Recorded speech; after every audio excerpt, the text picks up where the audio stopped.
Hello, can you hear me? Good afternoon. Good afternoon. Hello. You hear me? Yeah, we hear you. Is it working?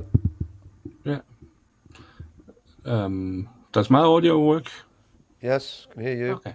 So it sounds all sounds a bit quiet to me. Is it Oh, all right for you guys?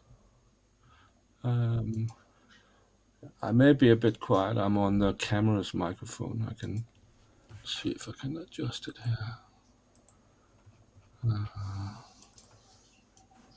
Is it better there? That's better. Okay. Just talk again, Andy. Hello, hello, hello. Could do to be Is up a that bit, I working? think. Yeah. Go up a bit. I'm not sure. I've got a bit to go up. Compared, How's it's that? good. It's good, but now you are louder than Ian. Oh, right. Down a bit, down a bit. Yeah, and Ian tried to say something. Hello, hello, hello. Hello, hello. And Andy? Good afternoon, gentlemen. Yeah, perfect. And this level for the audio here?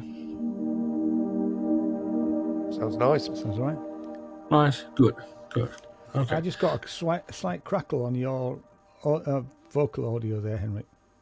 On the vocal audio. Yeah. Boom, boom, boom, boom. I didn't. You didn't hear it, Okay. was it just on my end? Okay. I had a crack on the keyboard audio. Well, we must live with it. It's That was Yeah. a little hot. Yeah. Yeah. okay. The level. Yeah. Yeah. He did clip a bit then. Yeah. Okay. Hang on. We are live, by the way. Oh, so are we? yeah. Hello, chatties. Oh, heck. Okay. I'll try the level there. So I thought I didn't realise Ranzee wasn't doing one today. Yeah, he's coming later. He's coming an hour later. So. Oh right. Okay. Yeah. Okay. So I'm running it, and I have all the stingers and such. Oh, you. Yeah. So it will be interesting. So today I'm not playing on my own music. It's on Rancee's channel, so I don't know what he thinks about that. So I'll just act as I'm Ranzee. My Ranzee's music. Yeah. Have we got all the usual segments and plans and things like that? I will wait with them till Ranzee arrives. Okay, well, I've got something that can fill a bit because I've got a parcel which arrived about half an hour ago, which I've not opened, and I've got another parcel. We can have unboxings live on stage. So we can have unboxings, and you can see what exciting stuff's going in there. And I don't know if you've noticed to my left, but it looks a little different. Oh, it does, yeah. Oh. The system's not grown. It's just been. Oh, excuse my nose. I had refreshed. I had the lid from this replaced. Oh yeah, you see, we're getting that done. So it's all done. There's one bit that needs to be changed. The hinges on the back, they're hinges which hook over a little bar. But when it tilts back as far as it is, it only takes a little nudge and it comes unhinged. So I'm going to need to get no giggling, a male-female hinge which slide in. I know the type and go. So I'm going to need to get some of those, and then it will work so that the lid just goes up and then rests itself behind this bit. It's great, absolutely spot on. The guy, it was built by a guy at work. I'd been chewing the idea over with him for ages, and he said, "Are we going to get this thing done or what?" And I went, "Oh yeah, okay, let's try it." So he's built that for me. I just bought the rails, and I was just putting modules in to see how it works. It'll all be rearranged and all sorts of things. Things will be shifted around to see how it all pans out, and then new bit. Well, one of them's a power supply, basically. Which is not very exciting, but absolutely essential. Sounds great, actually.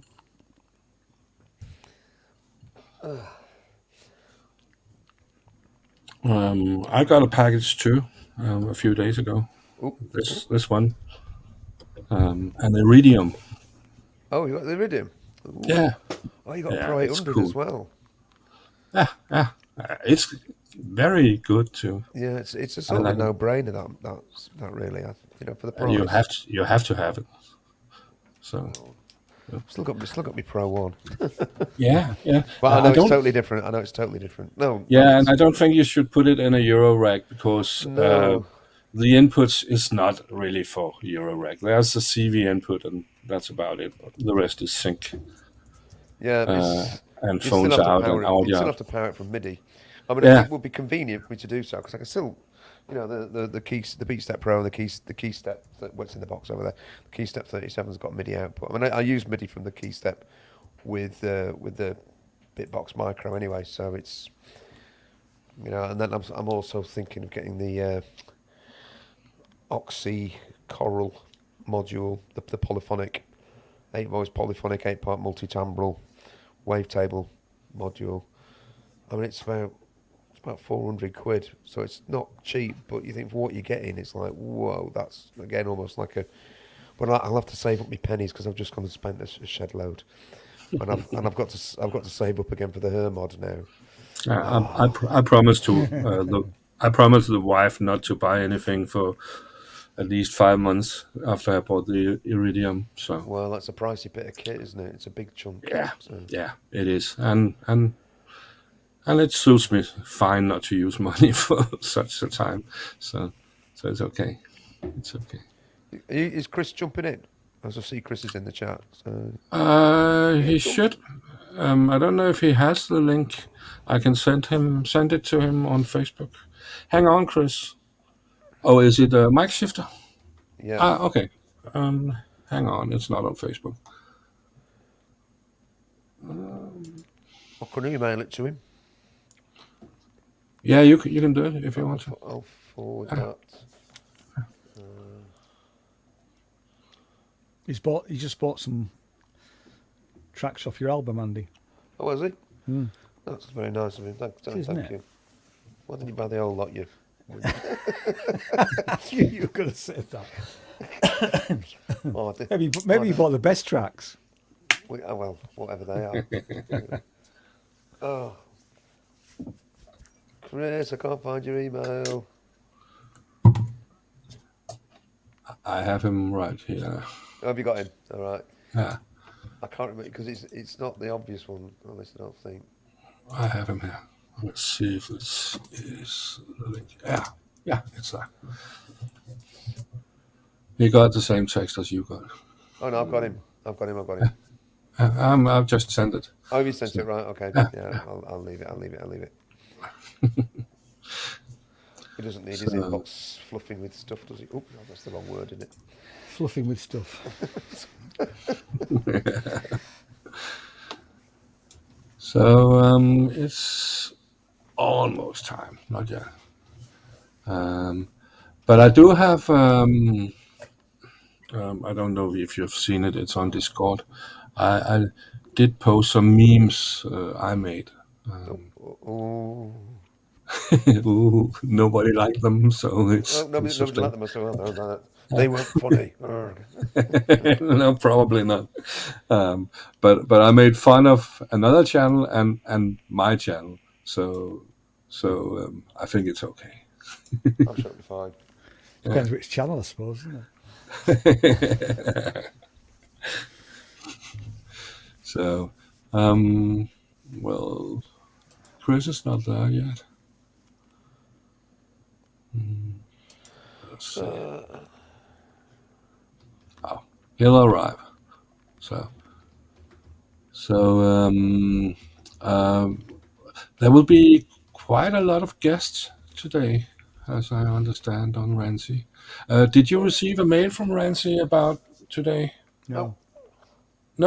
Okay. Then I did go into vMix first just to see whether. Yeah, so that. Yeah, and obviously there was nothing happening, and then your email popped up. Okay, then there won't be many guests. Ranzee wrote a lot of names, and I thought he sent invites to them, but It seems not to be so. So, hi, Hey, Chris. Hey, gentlemen. Oh, you're loud. You're loud. Oh, okay. Oh, yeah. I can fix that. How's that? That's better. We can still hear you, so it's still too loud. Sorry. sorry. No, you've got to be nice to him. He's just spent money with us. Oh, yeah. So be nice. You're an angel. We love you lots. Thanks, Chris, for that. You're welcome, mate. So I have sent an invite to Ken Flux too. I'm not sure if If you'll be up. Ranzee have prepared him. Yes, so he may be sleeping for 4 hours more. I don't know.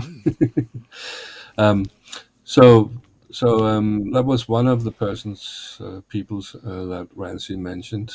And I could send an invite for Andy. What about Darren? Yeah, I have sent him a mail, so Okay. he should be on his way, I think. So let's see. Let's roll this one.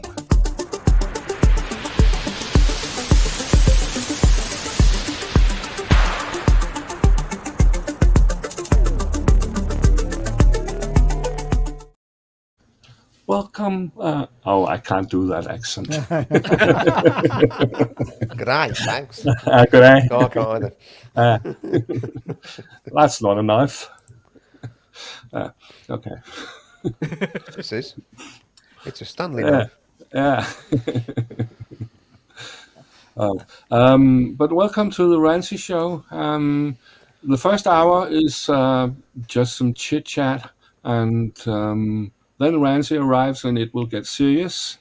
I think. So Well, you know, while the school teacher's away.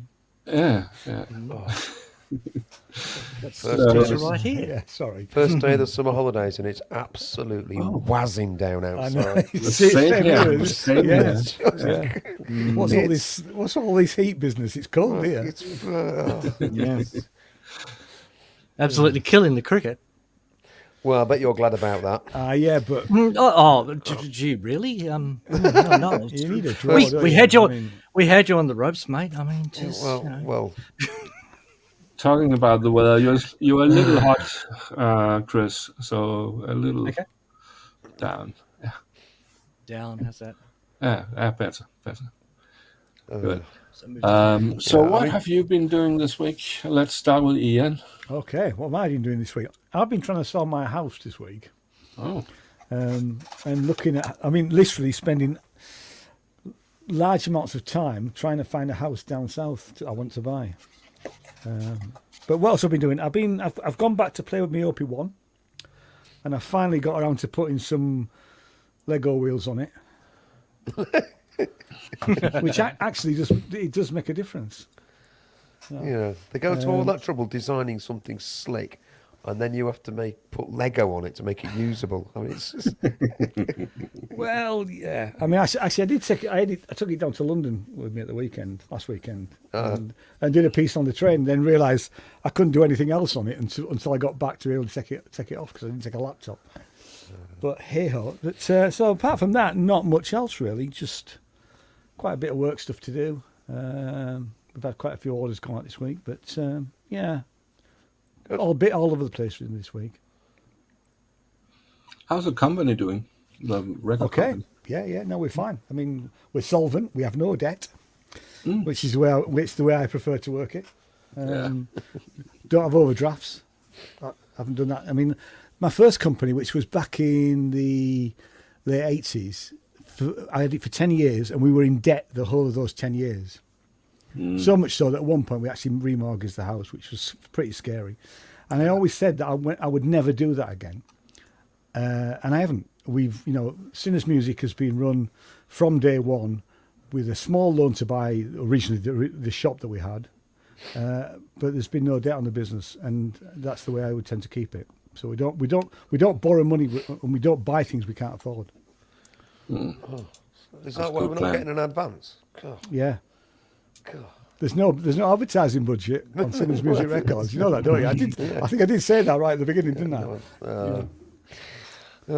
I am your advertising budget, mate. How many copy have we sold? I haven't checked, but I think about 10. Whoa, I'm pleased with that, actually, because we're tiny, aren't we? You're tiny and we're tiny. I mean, I'm quite pleased with that at the moment. So We all start there. I'm about the same amount. So yeah. And I think it was about the same for Dave Walker, 10 or 12 certainly. You know, in the first few weeks. So yeah. I've had some peaks recently where one song suddenly plays has 3,000 plays, and I've never tried that before. So did you promote that, or did it just happen? No. Somehow, I made a video, but I've made 5 videos with songs, and it's only that song which suddenly came on some playlists and got played a lot. Brilliant. So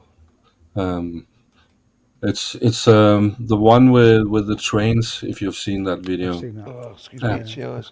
Sorry, Henrik. Eddie's asking if he can pop in. Yeah. Sorry, I forgot to mention it, Eddie. Shall we put the link in the chat? I suppose you can. Yeah. We can always kick people. We'll put it there. Inviting the riffraff in. This is not a good move. Hey, We're already here, give Chris. yourself. Okay, here it comes. Careful, we might get someone who plays guitar on here. I play guitar. I play guitar. But as long as we don't get anything about guitar pedals or the new boss thing. Yeah. It's a week for you then. Well, let's see what Eddie has to bring. Yeah. Did I post the link? Yeah, you did. Yeah, you can pin it. You can pin it at the top. Maybe Yeah. I can pin it at the top. Yeah, I think. No, I can't. Has to be. I probably can't either. I'll just post it sometimes. You should be able to because you're hosting the StreamYard session. Yeah. So you should be able to. Yeah, but I'm pin it to the not top of the logged in charts. as Ranzee. You're not an administrator. Oh, just to keep. We'll just keep posting it. So I even asked him to enter the key for himself. So I don't know his key. I only have a destination I can select, which is his channel. Right. So, did Eddie leave or is he on his way? I don't know. Well, he did. There he is. Right, yeah. Welcome. Oh, did you go wrong? I'm trying to prevent feedback. Oh, come on. Just give me a second. Setting up. Talk amongst yourselves. Yeah, but everything sounds fine here. So, okay, Andy, what have you been doing this week? Went down to Gearfest last Saturday, which was really nice. So did Ian, so did Jim, and so did Neil Wharton and the whole gang. We all met up down there. Graham was Robbie, there. Graham, Robbie. Edna's Disco Machine, and Keithy Watford. The Booze. Yes. Battery operated orchestra. Oh yeah. I got a back rub off Chris.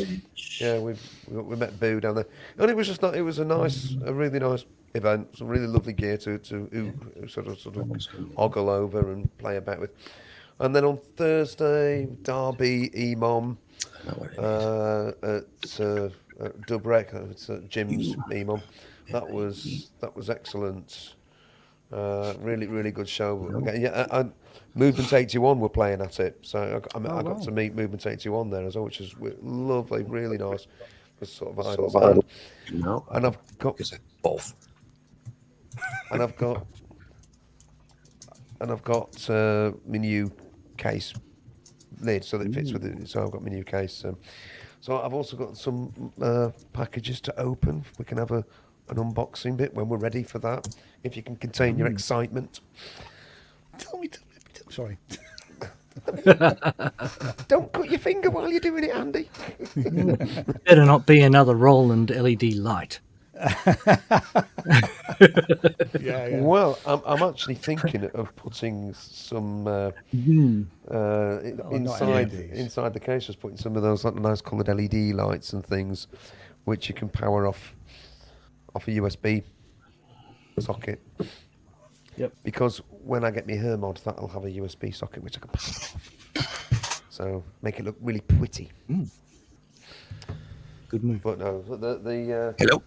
The Roland light will still attach quite happily to the edge, the side, giving me things so I can see what I'm doing in a dark room. Yeah. I hear. Light is crucial. Light is good. I had a problem. I've been having problems seeing the buttons and stuff on various different equipment from Roland, and realizing I need a bit more illumination. And I've been thinking a bit more about attaching ways to attach LED lights to things that I'm handling and stuff. I mean, I know Ranzee gave me a bit of a ribbon about that one costing whatever it was, 17, 18 quid. It's so handy and practical to move. I just thought, that's what I'm going to get. No, I've spent way more than that just on random lights from eBay. Yeah. Just to try them out. So that's why it didn't seem like it was all that dear. I mean, the gooseneck ones are pricier. So the ones with the and the keys, RGB, is it RGB? Yeah, what, sorry? ARGB. Yeah. If they last a long time and don't wink out, desolder themselves, the LEDs used to desolder themselves on some of the cheaper ones. It's worth all the money you pay for it then. Yeah. Reliability. Okay. So, can you hear me? Yep. We can hear you, yeah. Too loud, too quiet. That's about right. Yeah, that's about Fine. that sounds good. Cool, yeah. Also, I could even hear what you were thinking. Sorry, come again. We could hear what you were thinking. Oh, You were sorry. thinking out loud. 800.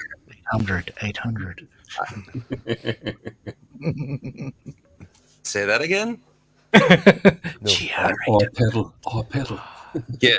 First of all, it's not GR, it's GM. Second, Awesome. is Roland is a boss, and I bring around Roland with is me, so boss. don't press. Don't press his button. I'm backpedaling as we speak. Yay! Don't really. And I don't think. Well, yes, I'm. So excuse me. I'm kind of high rated because of it's an inflection point. Is they change too many things and not all for the good. So I would love to be able to bring it up, but I will wait my turn. Eddie, I don't understand those videos where a man stands there and looks like he's having sex. I would like to see the thing he's playing on, using, not him. I don't understand why people do that. Why do you stand like that? You mean doing this? Also that, yes. Yeah. I'd much rather watch a guy play with his purple knobs. You had to go there, didn't you? You had to go there. Yes. I'm fine. Bring with all the guitar jokes on top. But yes, today I'm standing as the guitar stupid geek, but who can live without synths at the same time. So I mean, Robbie may come by later, so don't worry. Please don't make any crimes. No, let's not talk about violations. Plus, I can. Well, I need to. What can I do to hear better? Because I'm missing some words. Something's wrong on my end. So, apart from Chris, is anybody? You got a Volca. Oh, bad joke. Yeah, something's wrong at your end. Rhea. It's probably a Volca, yeah. Blocking serenity and understanding. Yeah. So, yeah, well. So, Chris, because I didn't follow your evolution. Apart from my link, did you watch any of the demos?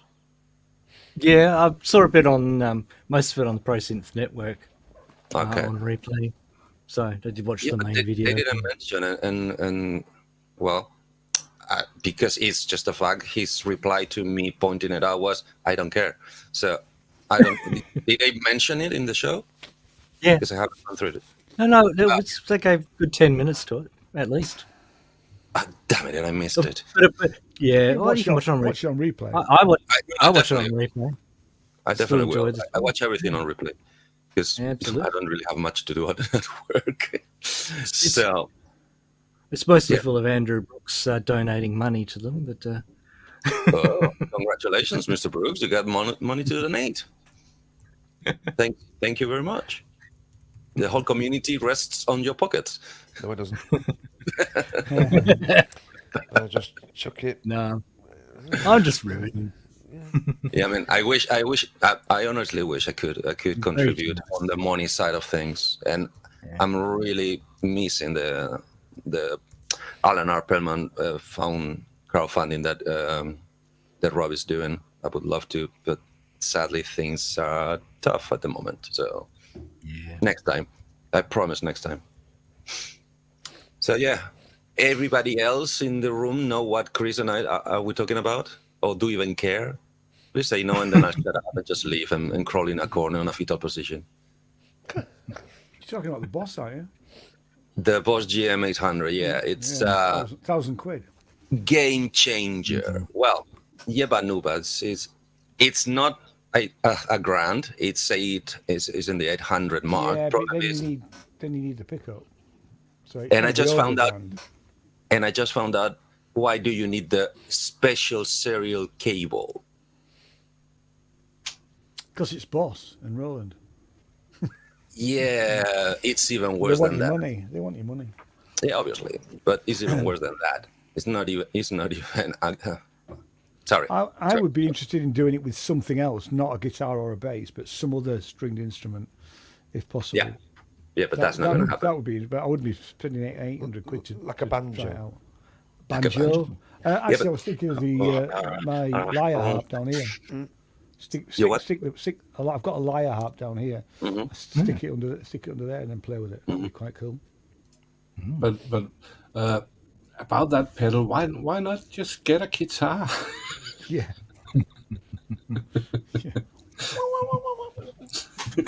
It's for the guitarist who wants to be a synth player but can't You said play. get a what? You know, it's funny. I mean, the thing that struck me listening to it on Pro Synth Network last night was how weird it was. Yeah. Hearing Uncanny. hearing guitar. I mean, playing grand piano sounds from a guitar. Yeah. It just looks.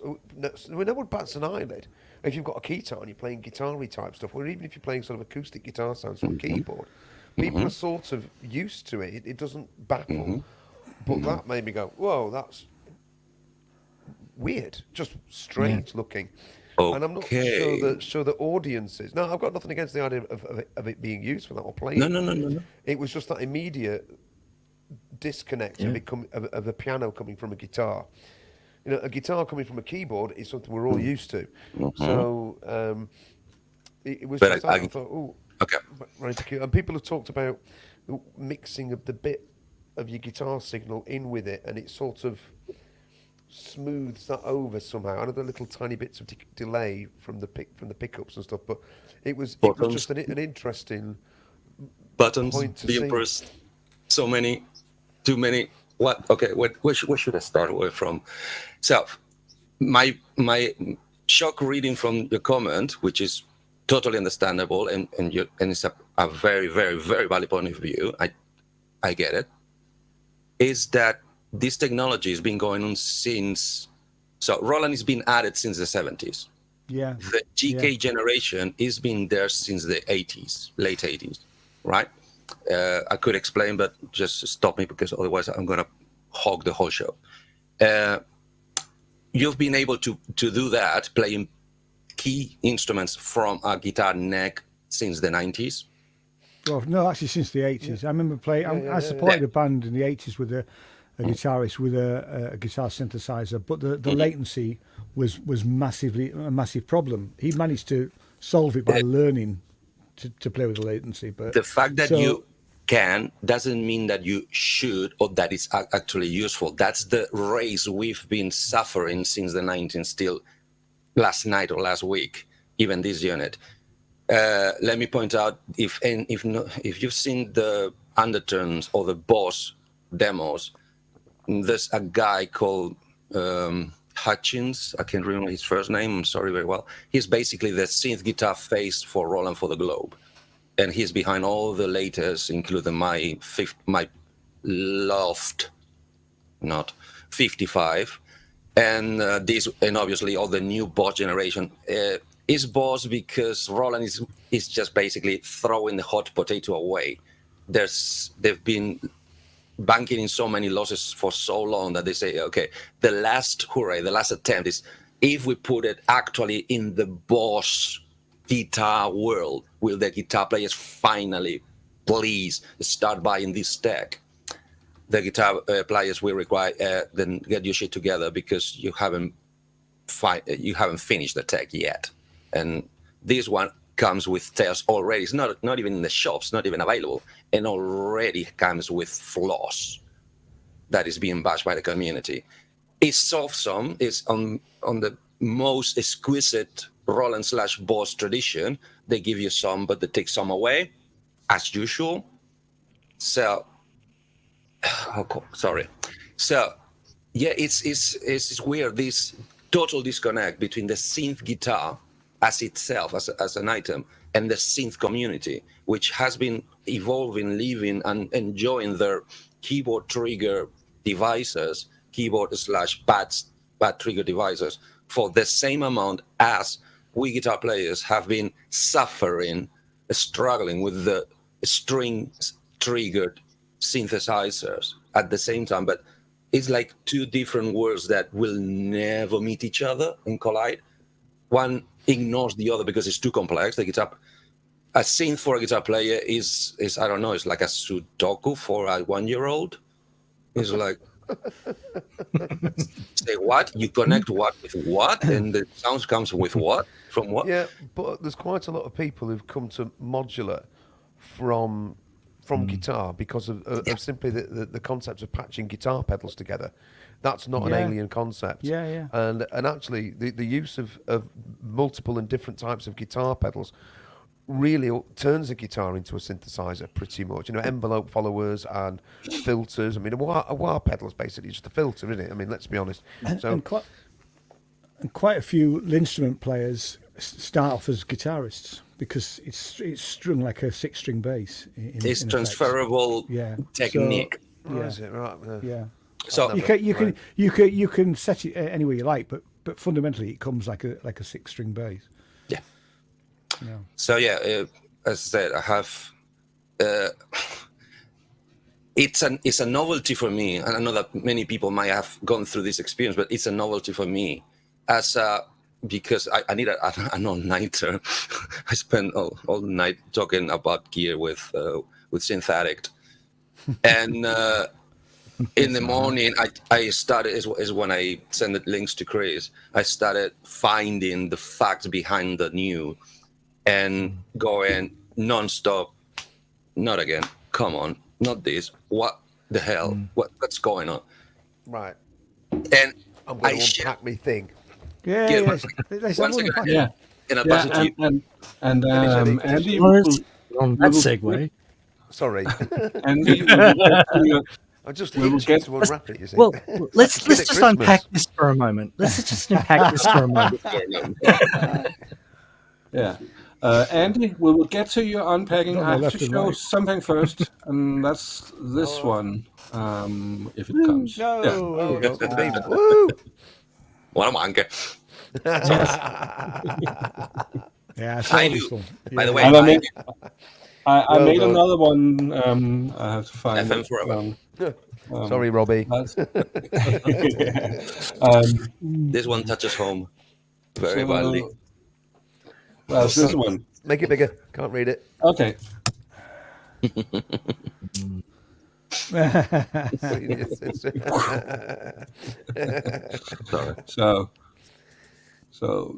Yeah, that was my memes this week. There's one more, but I leave it for Ranzee. And Andy, let's unpack.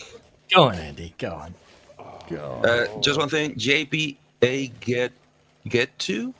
JP page 2. JP page. Oh, JP page 2. Thank you. I assume you have not tried any of the latest with the new tech from Boss. This is on the verge of being solved. It's really, really there. You can do it nowadays. Wow. Nice packaging. That's come from Gear for Music. I honestly, all this stuff, I'm not joking, all this stuff was ordered last night and it's arrived today and I did not set for next day delivery. Wow. So that's You bought it from where? Sorry, Ian. Where? Sorry, Where? some music shop in York. Where? I'm not quite sure where it is. Where? That's just cost you 100% of your royalties, mate. Oh, bollocks. Oh, It's only an envelope generator. There we go. Because I needed mic drop. I needed another one. There we go. I'm There it only is. joking. No, you're not. I know Andrew quite well. He's all Evil right. record company exec. So, No, I mean Andrew Foss, the leader of the guy who runs. so there it is. It's just another one. It's just another one of those because I've got one in the lower case and I need it in the top case for the whole system 100 to be complete again. Is that the double filter? The double envelope? Double envelope generator and LFO. So that was that. Cool. You're That right, one's though. in The the fact list. that they've sent it overnight is really, really good. That's It's brilliant. superb. It's bonkers. Yeah. And I ordered them at about 5 On a o'clock. Saturday. Yeah, 5 o'clock Friday, last night, and they've all come.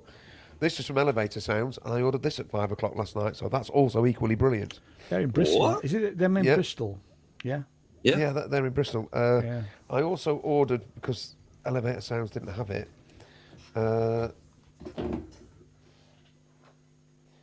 the flying bus cable with 15 sockets on it. So Wow. I ordered that last night, and it arrived this morning. Isn't that a little risky? Because you really need to know your power drainage. I know That's the a power lot of drainage. modules. Well, I know the power drainage. Modular grid. Yeah, exactly. Just set it up on modular grid, adds it up. Yeah. Got all the current So- consumptions there. It's good. There we go, a little bit of crap. Another. It's not crap. It's recyclable packing. Yeah, it's recyclable Yes. package. It will go in the recycling. So what's this one? This is the. Remember, you have to keep the cases, the boxes, if you want to sell it again. Oh yes, I do. I keep all the boxes. So Is that a Zeus? there we have. Yeah, Micro Zeus power supply. Yeah. Micro Zeus power supply. Excellent. Somebody's building a new case. Mm-hmm. Yeah. Well, it's got to go in. I mean, the case is built. It's there. So it's got. It doesn't have the power supply, so the power supply will go in. So And it's got, is that the case that was made by your woodworking teacher friend? Yeah. Cool. So we got it finished. It does need a bit of a tweak on the hinges. So, so there's another board here, another pin socket for that flying bus cable. Because there's only 10 sockets on this, and I'm going to need more. So that's why I bought the flying bus cable. And I'm assuming Got two rows. I'm assuming that this Okay. audio is the. So, is your plan to move all three cases or only the new one? No, just this one. Okay. I'm going to get rid of one of the Go cases. Okay. Oh, this is exciting. This is much more exciting. This is. I bought this on a whim last night because I mispatched at the EMOM my kick, the kick dear. drum. So I got no kick drum in it, and I had to revert to the Presonus Ceteritus Alta to give me something like a kick, which I wasn't planning to do. So I've gone out and I've bought Tip Top Is that 909? Tip Top 909 Hey. kick drum. So that will go in. So just in case, I thought, no, I'm going to do that. I've been meaning to do it for a while. So there's the kick drum module. That's not a kick drum. It's not. And I Drink. This is a kick drum. still have one thing still to arrive. Oh no, where is it? Oh, Don't panic. What they haven't sent. Oh no. What they haven't yet sent is the actual wall wart to plug into this. Oh no. Yeah. Because That's I've kind of got the 3000 amp wall wart, milliamp wall wart to go into this, which will provide, which then means this provides enough power for the whole case. Can it take it 3 amps? I thought that was a 1 amp supply. No, this can do whichever ones you put onto it. So the standard Really? one, the standard one is 1 amp. The one I've got in the lower case is 2 amps. And it powers all of that case without any problem. But the 2 amp power supply is not available, so I bought the 3 amp power supply, which will do that. I mean, that's all at the minute, all essentially analog, really. So there's nothing that draws. I think, in fact, as I understand, it's the digital ones which draw more current. So Yeah, and they draw it constantly, which is another difference. yeah, right. And last but not least. Nurlies. Because I'd run out of Nurlies, so I need more Nurlies. God bless Nerdlies. God bless Nurlies. I should There you buy go. Nurlies, but I just refuse to on the principle that I can manufacture them. Can you? It's the DIY's curse. You go, no, it's easy for me to go down to the shed, spare 14 hours and make 4 Nurlies myself. How valuable is your time? Exactly. And every so often I come to my senses and go, what am I doing? Just buy some damn Nurlies, you knob. I'm so glad that my life doesn't need Nurlies. You do need Nurlies. No, I don't need Nurlies. I don't need Eurorack. It's never going to happen. No, I'm really glad that trick that obviously opened my eyes because I didn't know that Ranzee showed that you could use the screws for the computers, the one that closed the cases of the computers, is the same, is an M3 as well. And the problem is you cannot use them with narrow modules. I don't know, like 4 HP, but anything 2 HP. beyond 10 HP, I believe, you can use those ones, and you can find them way cheaper than Nerdlies. Yeah. Sorry, that's it. Thank you.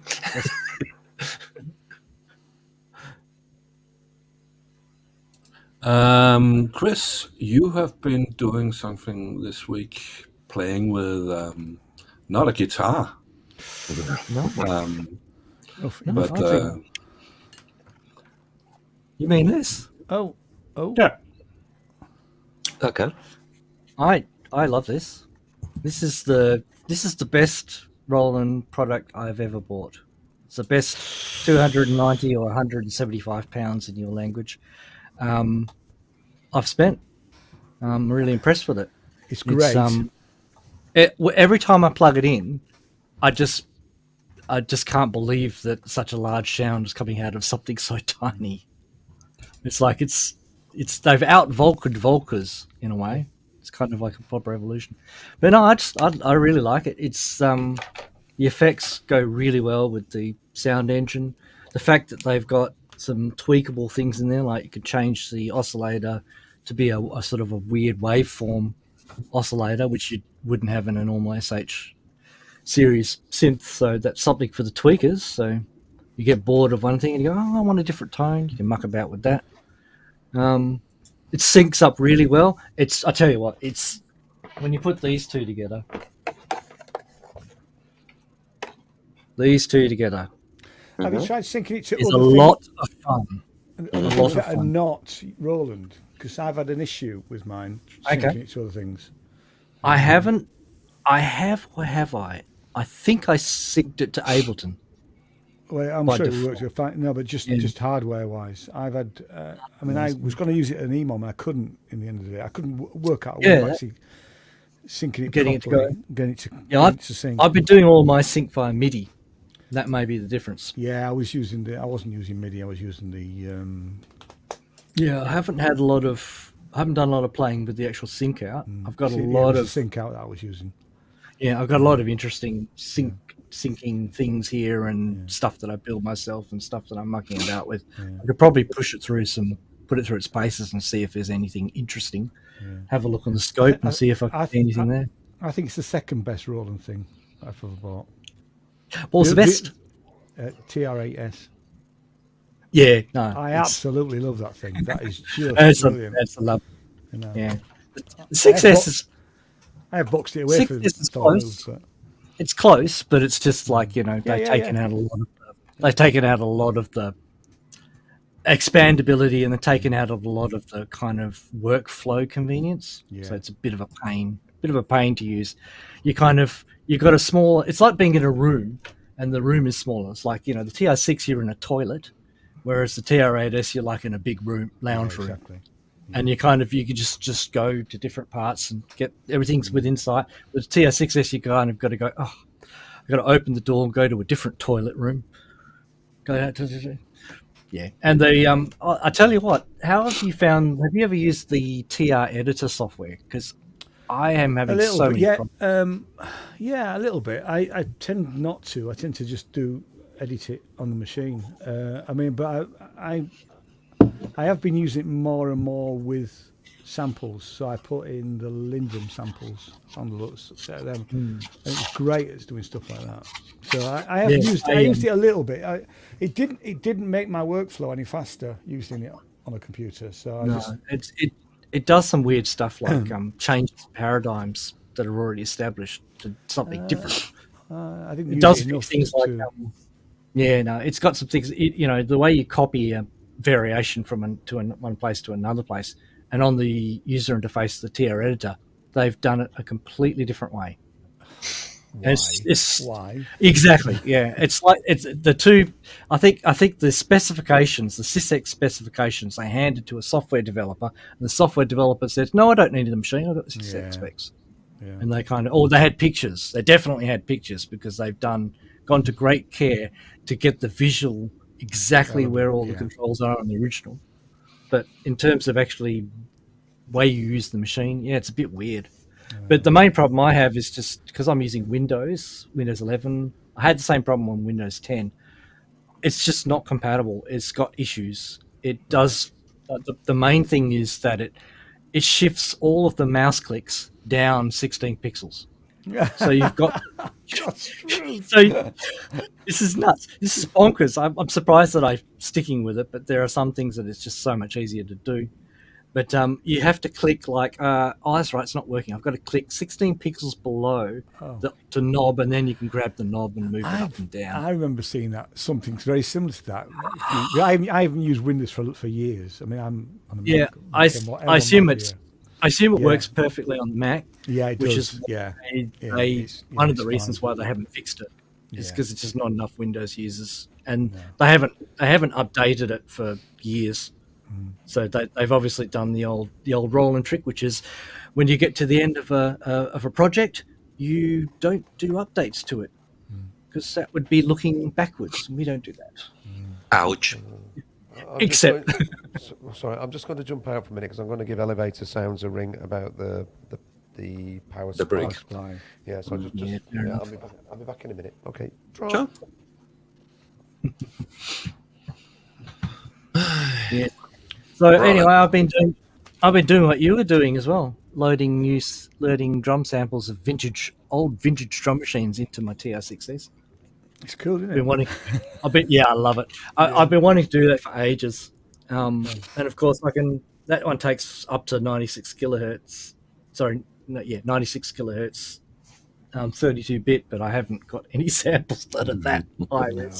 No. Except I tried to get the mini pop samples in as high quality as I could because that's an analog machine. But a lot of Lindrums, some Lindrums that are being recorded off LPs and stuff I quite like doing. And hand claps and things. The SR16 and SR18s in as well. Although I've got an SR16. That's a nice machine. Yeah. In fact, I've rebought it recently because I had it back in the day, and then somebody stole it at a gig, and I thought, I saw one really quite cheap on eBay for I think 60 quid. I thought I've got to have one of them. It sounds great. It sounds. I mean, considering it's not, it is the Mark II version, not the Mark I, the SR16, because they did change it at one point. But it still sounds really, really good considering they're real samples of somebody playing. Yeah. You know, It's a classic of that. it is a Sort of classic, period. and they haven't really changed it that much. You know. Just to I'm a teach bit you. more sorry, Eddie. You go. No, go ahead. Go ahead. I was going to say I'm a bit more into the sort of electronic sounds, obviously. So I'm a bit more attracted to the Lindrums and the Oberheim DMXs and all of those old machines because of the crunchiness. Oh, and yeah. Like it's funny. You just look at the samples of the early Lindrum, the LM1, and the samples don't even line up to the beginning of the audio file. So half of the time, every so often you go, oh, should I be authentic or should I just trim the samples? No. It is 2023. I'm trimming the samples at the start. Yeah. Thank you. Keep it here. Let's welcome Andy. Yes. Hi, Andy. Hey, Andy. Hi, Andy. Ooh, I've never fellow met guitar Andy player. before. Please back me up. Please back me up. Hey. What? Hello. Hey. Not used to the delay. Yeah, you better watch to watch I'm us not used in to this delay. StreamYard. There's quite a delay on the stream, isn't there? Yeah, there is. Yes. Yeah. You better watch us in StreamYard instead of YouTube. Yeah. Open Yeah. your StreamYard and Yeah. watch it that way. Turn off. Yeah, mute the sound. your YouTube window. Yeah. And Right. and Okay, use let's do StreamYard. that, yeah. Yep. Wow. Now I'll I'm mute YouTube. impressed. Yeah. Mute. Right. Okay. So I'm on stream that now. Yeah. Brilliant. Yeah. Yeah. Amazing. Yeah. Now you're Yeah, real so time. that's me. Modular. Nice. I like And a couple of virtual analog stuff. That's about. Oh, and this West Pest is great. Oh. I'm thinking I of like buying a West Pest. I like the thing behind the modular stuff. Oh yeah, me too. I'm with Yeah. the plasma ball is lovely. I do like a good plasma ball. Although, do you find it gives you any interference in your modular session? No, it's Modular fine. Yeah. sessions? No, it works fine. Yeah. Oh, how disappointing! That's right. I just thought I'd try this StreamYard and see what it was all about. Sure, welcome. Thank you very much. Yeah. I mean, I can't play any of this stuff. It's just there for show. Okay, I just like the lights and stuff. that does apply to the PRS. Well, I can't play that either. Yeah, sure. That's why you bought a $3,000 guitar, because you can't play it. Oh, it was only $2,000. Exactly. that makes a difference. It's a nice guitar. Yeah, it's a nice guitar. It's awesome. Yeah. It's awesome. Yeah, I just thought I'd show my face anyway. I've been into this for a while. I've been watching the Ranzee for a couple of weeks now, and all the guys on the pub as well, Kent, and his mates. Yeah, so there you go. I'll hang out for a bit and then see what happens. Cheers. Welcome. Thank you very much. Yeah, it's amazing. Yeah, Ranzee should show up here in about 20 minutes or so. So you could wait for him at least. Say hello to him. Yeah, sure. Yeah. Yeah. It's great to see you. Thank you.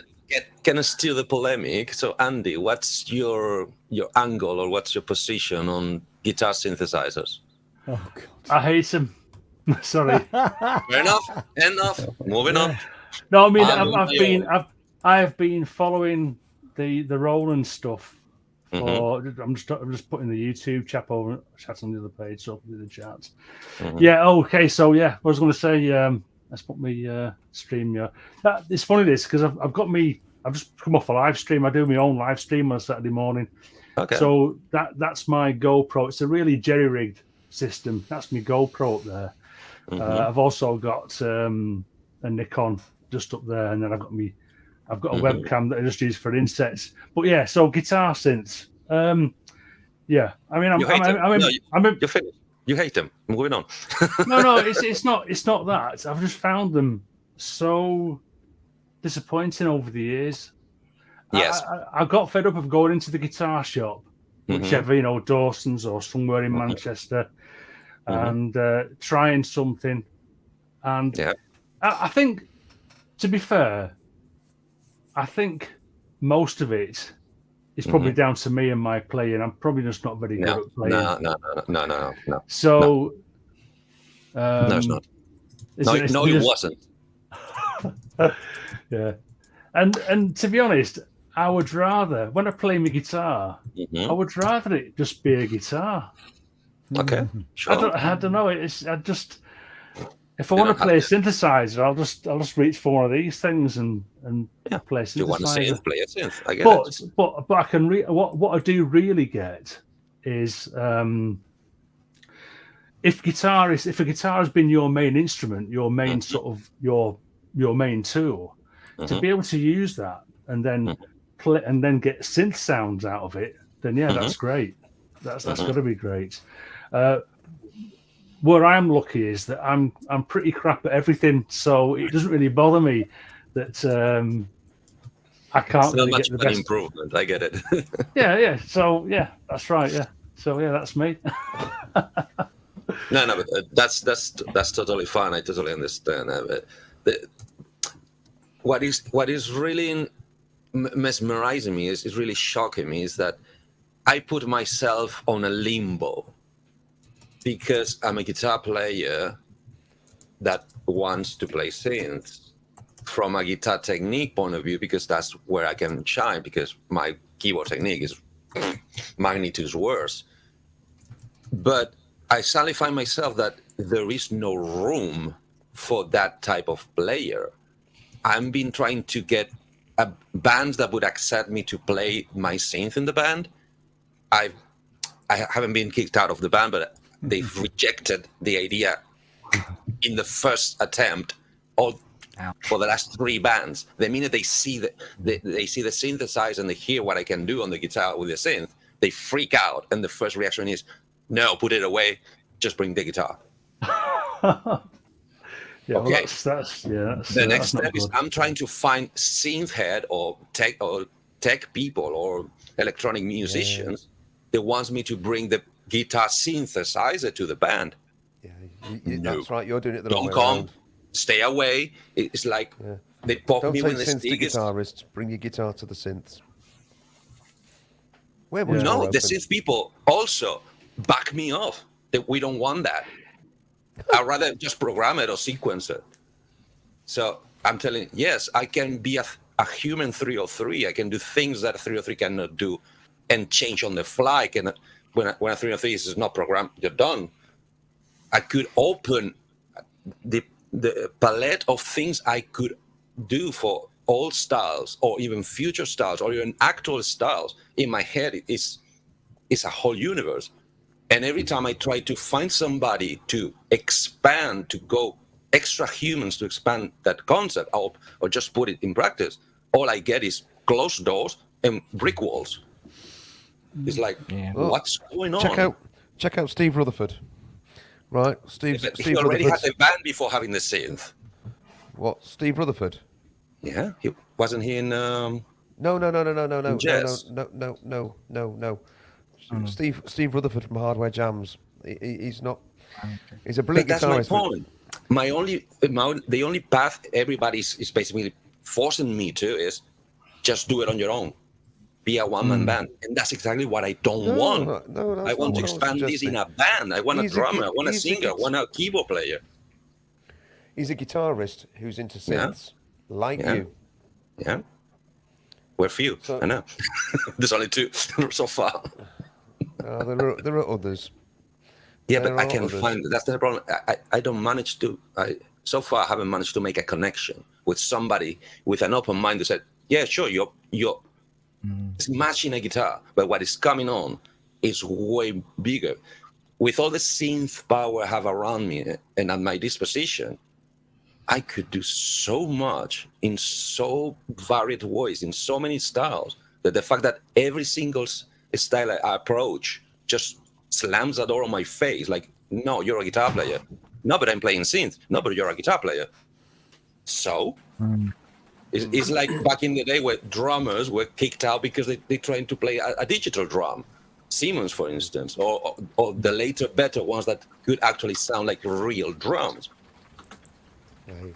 Even I, 2 years ago, in my last cover band, I heard from the drummer, the Panthers don't like me bringing the digital drum.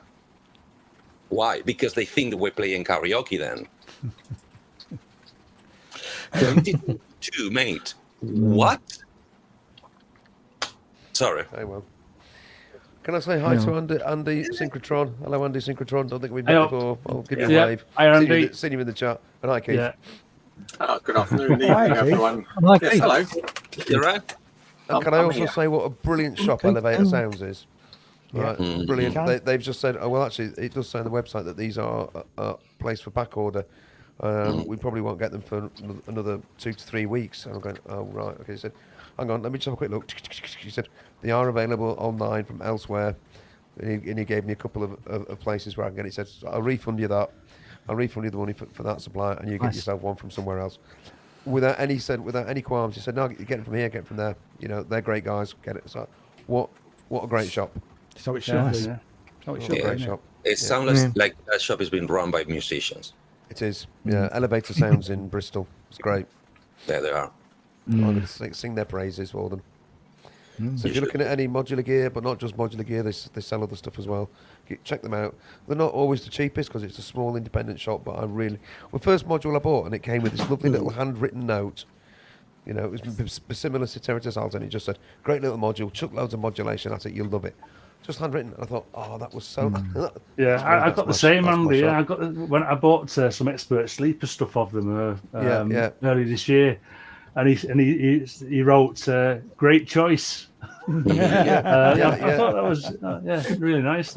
Nice touch. But It is. It makes you feel that they're bothered about you, and I thought that was great. Yeah. can I make a remark? You said they're not always the cheapest, but every time I checked for my own interest on modules, the difference is not really worth going with the cheapest, because when once you know the extra mile they go for in that shop, you see the different prices and go, And the I'd rather backup go you with get. them. Yeah, absolutely. Your backup, absolutely brilliant.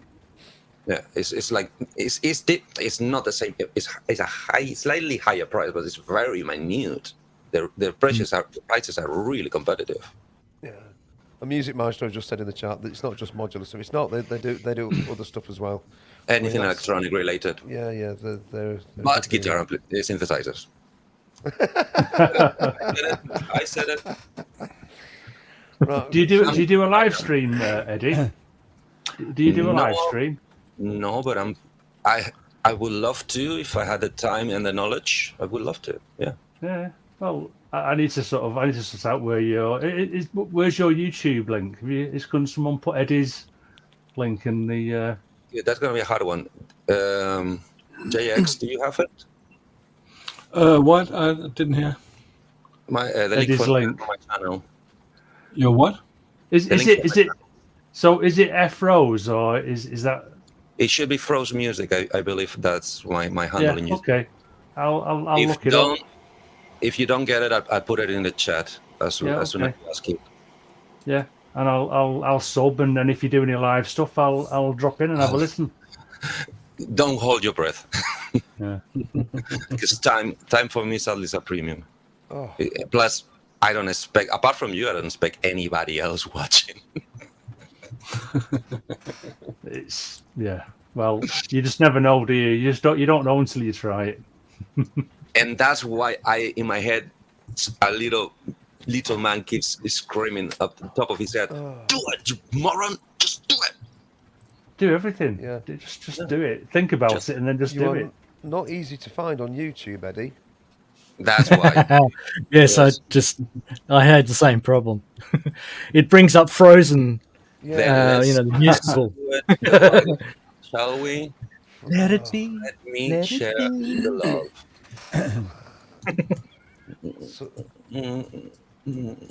If I learn how to do this. So if I go here.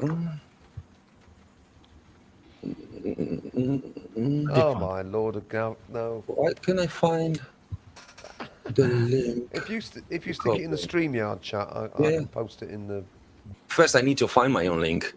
I'm looking forward to. Remember what I said about the knowledge? No, that's not here. No, this is You not can't here. even find your own channel. No, I find my channel. I don't find the link to copy. Oh, probably just on I the bar. posted one. So, I posted you? one, Andy. you've done it. All right. Okay. Oh, got no, it. I Yeah, haven't- thanks. Yeah, I put it in the got that. chat.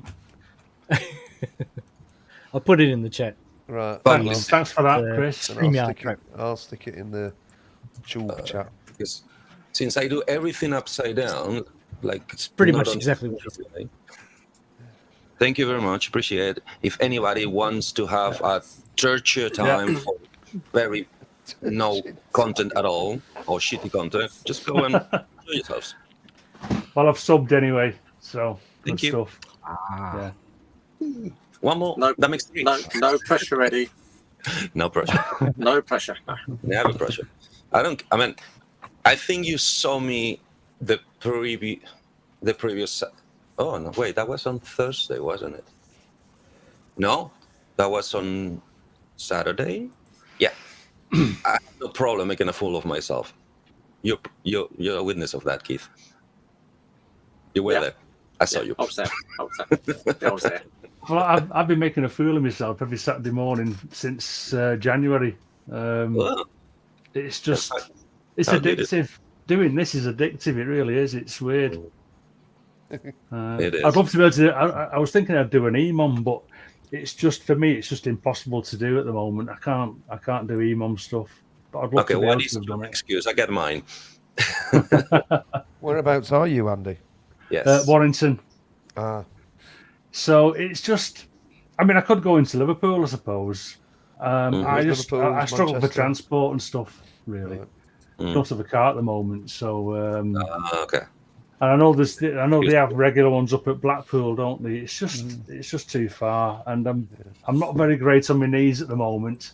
I've got arthritis in my knees, so I've weighed it all up. And as much as I'd love to be able to do it, I thought, nah, I'll just do my live stuff from home. If I do any live stuff, I'll do it on my own live stream.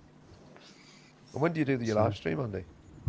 Sorry, Did you say you do it on a Saturday morning?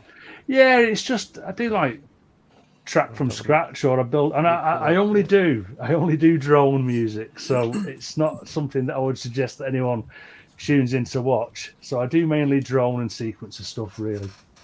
And I sometimes get my guitar out and do a bit of a, I might play along with my guitar. So I mean, you can see how good I am if you ever tune into that one Saturday morning. But it's fun stuff. I know Keith has dropped in a few times. Keith in Watford, and obviously Tony IP. He's been dropping in as well. But yeah, it's fun. Cool. Yeah, cheers. Oh. Chris. Yeah, no, yes. When's the module ready? Didn't I? That was exactly the thing I told you not to ask, isn't it? Oh, I'm sorry. Did he tell me not to? All right. No. It's coming. It's coming. It's coming. Bag cat I've out actually, of. it's just the damn software I've got to finish. I've actually been working on it today, and I got lost for 2 hours tinkering with with one of the new modes, which is really cool. Well done. Because it combines the gate modulation and the ratchet together in one single control, which was really kind of. And then I had to finesse it because it was going good places, and I thought, yes. And then I had something really interesting happen, which was I don't have any random mode in it, and it started doing random things. Andy, the whole thing with the control voltage being not precise and how it wavers when you're in that, especially when you got a quantizer and it's going one. I was getting the same thing when I put it in a position, and it was going between no ratchets, no ratchets, no ratchets. Well, that's interesting in itself. It was, yes. And I thought, hey, that's exactly what Rance was asking for. He said, I should take a random source from an analog signal. That's not entirely what I think he meant, but I'll take it. I'll tick the box and say, there you go, Rance, I've done that. It's not an issue. It's a perk. It's about how you. Exactly it. Yeah, every time I find a limitation like that and go, I can use it. It's always a win. Yeah. Yeah. I thought you might like that too, Andy. Yeah, no, that'll be wicked. I nearly pressed buy on a second one of those. Oh, yes, it's crossed my mind too. The other thing is that a question: will it work with the 960? No reason to think that it wouldn't. I will have to look at the specs and the layout and check that it does have what I need. Plus, I'll also be possibly guessing on some of the signal states and stuff like that. But I think it wouldn't matter what kind of sequencer, as long as it's got similar kind of inputs and outputs. Well, just look at it. It's pretty massive. Yeah, it is huge. Yeah. Well, that'd be rather amusing, wouldn't it? You got that huge 960, and then you got the GP82 that takes up to 4 HP right next to it. And you see this little thing down here that makes this massive thing over here twice as interesting. Of course, I'm boasting now. That's not cool. That's probably not going to stay in there. Actually, it's just because I'm just transferring it. So I mean, I've got basically this Go case now is essentially empty. I've got things perched on it like the whatever that is. What's that called? The SH01A. But that's an empty case now. So I shall be selling one of these. I don't think that it's worth keeping them both. So anybody wants a Go case? Not the one with stickers on. I'll keep the one with the stickers. It's the clean one up there that'll go. So if anybody's I want the one with the stickers. Well, you can't have it. Go and get your own stickers. He's a sticker fiend. Go and get your own stickers. You've got to trug your way around, all the way around the Gear Fest and Synth Fest and get stickers off people. That's what you've got to do. Only half joking. I would buy it if it wasn't for the fact that would push me into.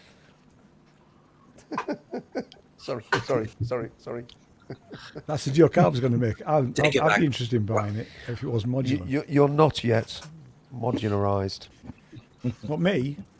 Because it's not happening, mate. You had it coming, mate. You had. Oh, what's he doing now? Oh, what about? Because Andy said last week at Gear Fest that I was one of the 3 people he was going to try and convert, and it isn't going to happen. Yeah, but lucky for you, Ian, the Gear Fest isn't set up for eurorack. So exactly. Yeah. Thank God for that. Yeah. It's bad enough at Synthfest. Well, that's totally different, isn't it? Yeah. That's virtually set up for eurorack and almost nothing else. Yeah. True. Yeah, I've not been to a Synth Fest yet. I need to go this year. Oh, it'll be good to see you. Yeah, it'll be good to see you. Yeah. Went to the Leeds modular meet once. That was a good one, but that was back in 2017. I think he's doing it again. Well, he did last year. I didn't go. Yeah, he's done a couple since, and I've just not been able to go. But yeah, it was a good session. Enjoyed it. That Synth looked good as well, didn't it? I should have gone down there. That looked really fun. Yeah, it was a really nice event. A lot smaller than Synthfest. A lot more intimate. But to me, I mean, the real plus was that it was also a music event as well. That music. I mean, we've been trying to badger Sound on Sound about having music at Synthfest, but they said they can't do it because of the space and the area where it would be most obvious to do it is not licensed for having live music, which seems such a ridiculous situation. That license must have changed then, because in 2017 they did have. Yeah, they did. They had performances all day, and it was great because you come in the bar and there's people up there playing. Yeah. So it would be an ideal thing to stick on EMOM type thing, what have we made Eddie do? No, notice I said we. I'm trying to Eddie, abdicate responsibility. Please don't drop anything. Please don't drop anything. It's all Chris's fault. Not Don't like blame last me. time. I was traumatized by that. Let me guess. He's muted, Eddie. He's got about Take a drink. He's got about 3,000 HP worth of modular case. And Please not a single thing explain in why it. are you saying so, Chris? Sorry, what was that? Oh, do you want me to tell the story? Do you? Okay. Yes. No. We were having a video call, and he was showing me some technical electronics on his ARP 2600 case, and he popped it on his keyboard stool like that. Oh yeah. And as he was talking to me, and it was in the background, it slowly started to teeter. Oh no. No. And then we just all stopped. He turned around and I just sat there and just went, Oh wow, what's that? Oh, there was damage. oh, But fortunately he managed to recover. you see. But it was one of those things where I'm just going, oh no, I don't want to be in the call where he loses something that's so precious. So Synth and Coffee Guy in the chat saying we need Yes. a Synth Fest at Australia. Now, whatever happened to Roberta's one? I can't remember her handle. She's down yeah. from Ranzee, down the coast from Ranzee. Yeah, Isn't Roberta she? Ashton. Yeah, that's the one. Yeah, what happened to her? Synths and Sea or something, wasn't it? Or Yeah, Synths by the Sea. that one? Did that anyone know if it ever happened? Because she's not been. I've not seen from her for ages. So No, don't that's what know I if mean. she's- She just totally disappeared. sounds bad to see. Before hope my she's time. okay. Okay, Eddie, you've proved your point. No, Take it back. I take it back. And you see Every the little bit. reason why I don't buy any more cases, because those gaps are already killing me. What have you got in Yeah. the top bit? Hmm? What have you got above the 2600? What's that module above it? Power supply, Yeah, it's chips and cells, Oh, right, that. and my crown's jewel. This one's like,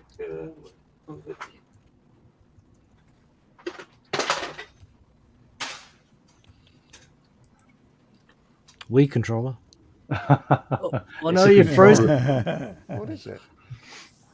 It's a Wii it looks controller. like my wife's Wii controller. Wii.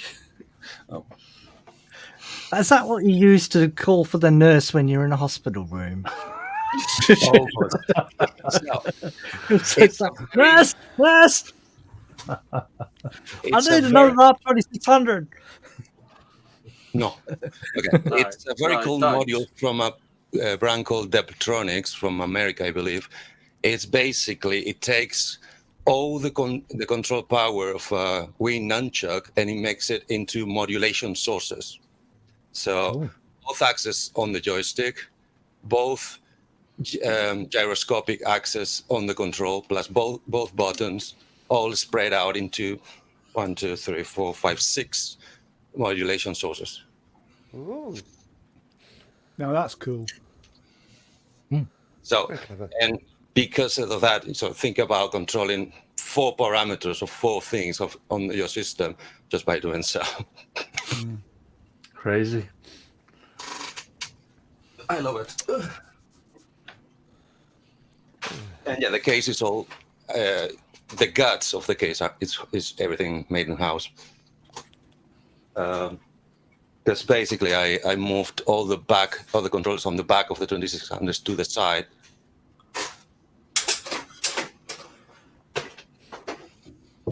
He's cabled them out. It's pretty cool. Oh wow, yeah. Really It's cool. it really is a travel ready suitcase. Nice one.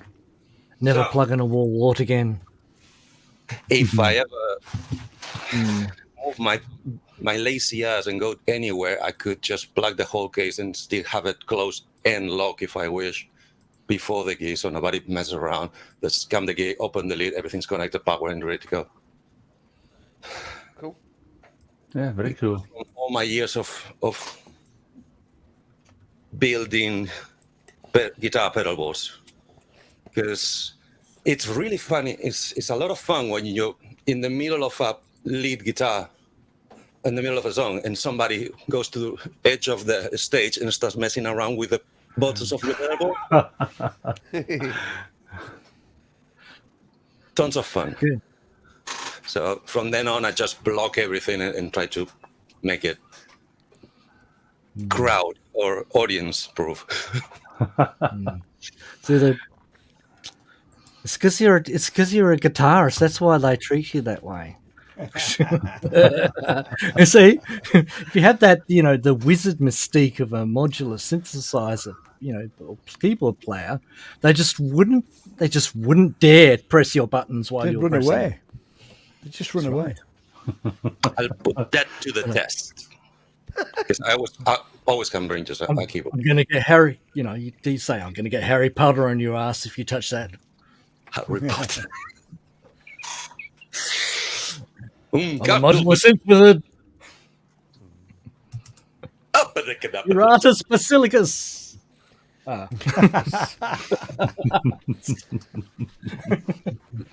Similar.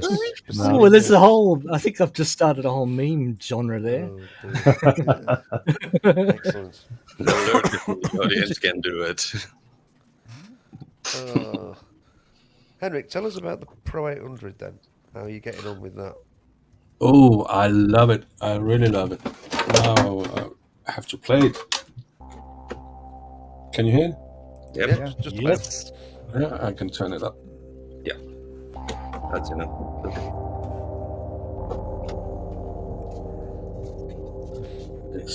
I love it. I really love it. It's for the price. It's you gotta buy two or more. It's really worth it. You get a fat synth with great filters and just sounds so good. Let's try something else here.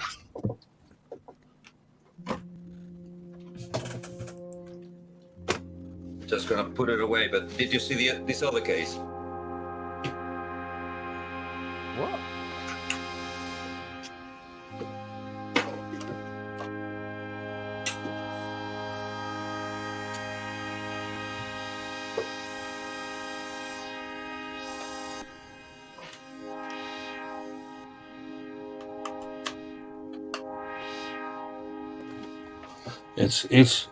It's really good. But I also got this one. Oh, what's that? An Iridium. Oh, yeah. Yeah, but it's another price. And I really love the Pro 800. I will really say go get it. But also with the Iridium, but it's another price. Yeah. But everything's relatively cheaper now, though, isn't it? Stuff, it's amazing what you can buy now. I mean, that was about £1,100, my JP, when I bought that. This is a bit cheaper. This was about £650. Wow. And that was like 20 years ago. So it's really good now. It's in a really good place for musicians to what you can get now for the same money. It's a golden age since again, yeah. Yeah, we're talking about this on the Discord. I mean, basically, electronic stuff is just okay. There might be a bit of a peak now, because of chip shortages, that sort of thing. But generally speaking, over the last couple of decades, well, over the last 30 or 40 years, stuff's just tumbled in price. It's accessible, and that more accessible. Yeah, I mean, okay, you've got soft synths, and that's always going to be an issue, I guess, and do hardware since a little bit of harm. But for those of us who prefer to have a little bit of hardware, it's a lot cheaper now. That's Pat is asking. Except for modular. Sorry. Pat is asking if the Pro 800 has a mono out. Yes, I've run it through a few pedals to get it wide. I can switch it off. So this is how the patch from before sounds without any effects. Still sounds great. It does. Then I put some effects on. And of course, I get the stereo feel. But yes, it's mono out, but so was the original Prophet 600. And if you buy two of them, you have stereo. So it's possible. Which you still can do for the price. And Yeah, it does- still being less than the originals. And it does support, the Pro 800 does support polychaining, if I recall. Ooh.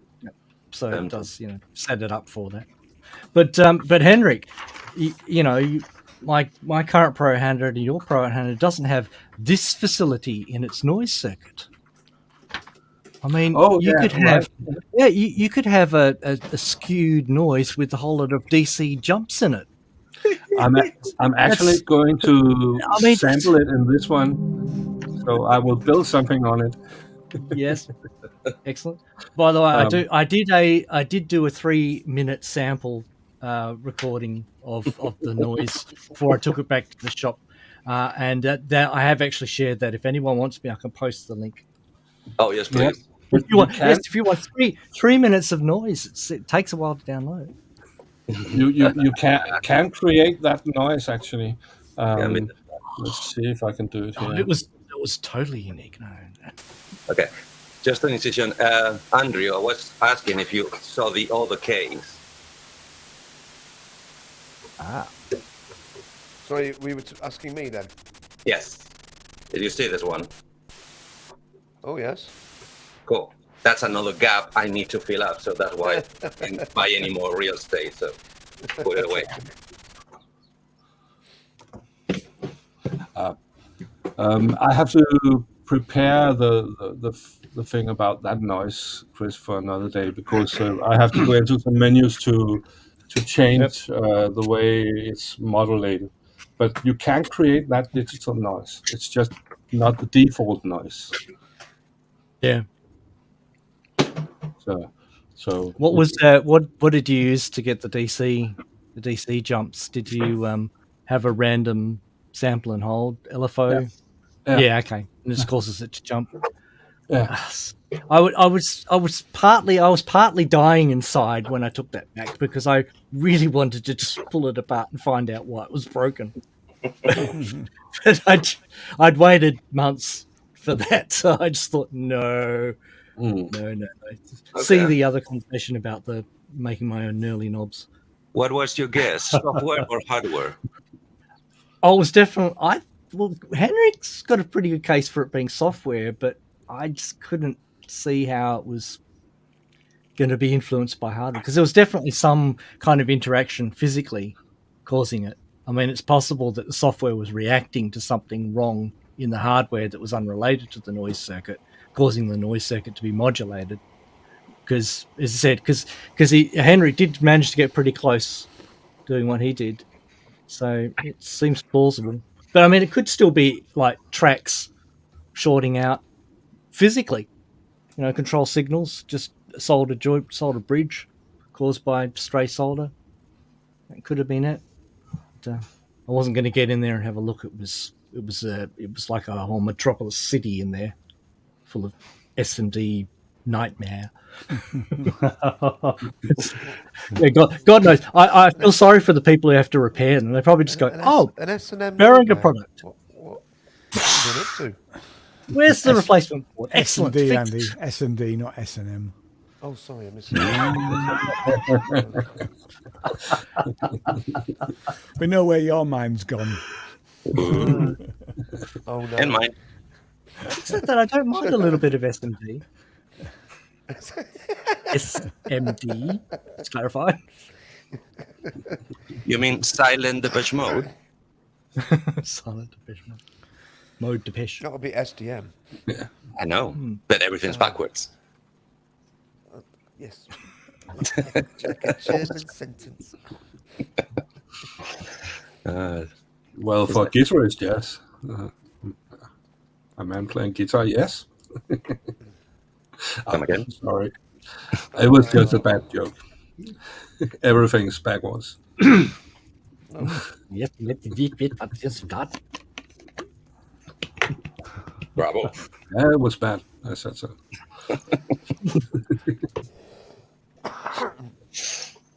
This is gonna be fun. So I give do you we think 30 Ranzee's... if you don't bring a new topic, I'm going back on the 800. No, we are not going back to the 800. No. Why not? I saw Ranzee was idle before on Discord. Now he's offline again. So he was probably checking it on his way home. If we finally ruin his show. I have to confess, I don't actually know the backstory. What's the deal with Ranzee tonight? He's not here. Oh no, he's out with the family somewhere. I thought this isn't the Michael Jackson tribute, is it?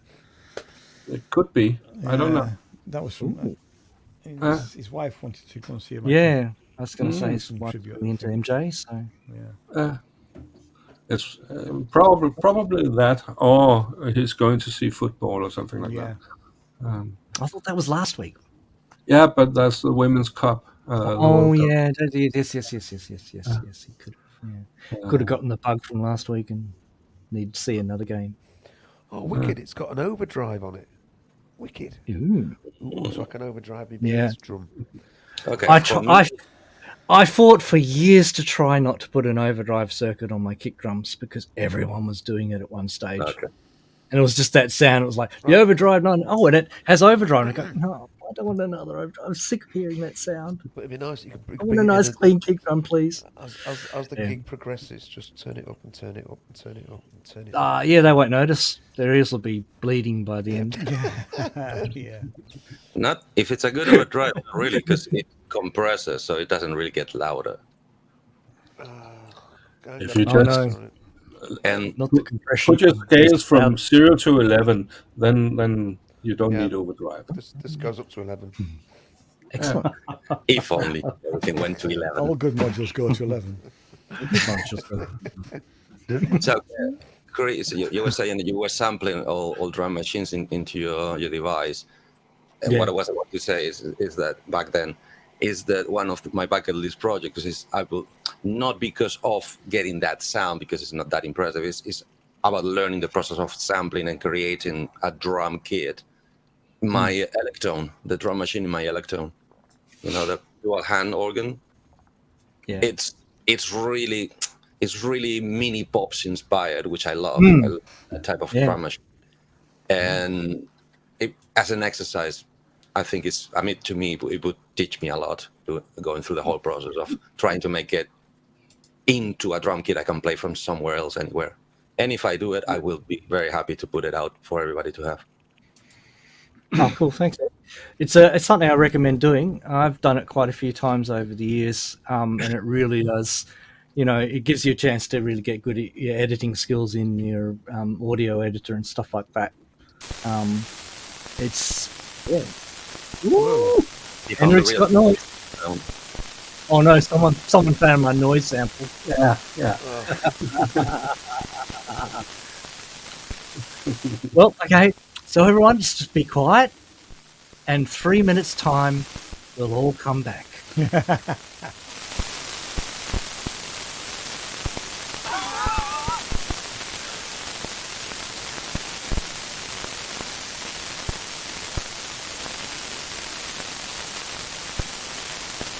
There's a market for this.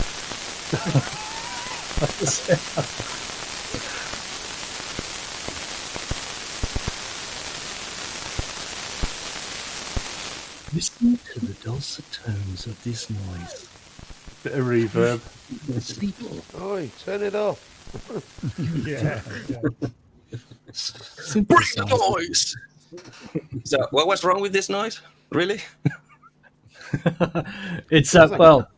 No, it's a click, click, click in the middle. Yeah, I get it. It But change it just for was that. also like it was filtered as well. So it had only the high frequencies in it. Okay. It didn't have any.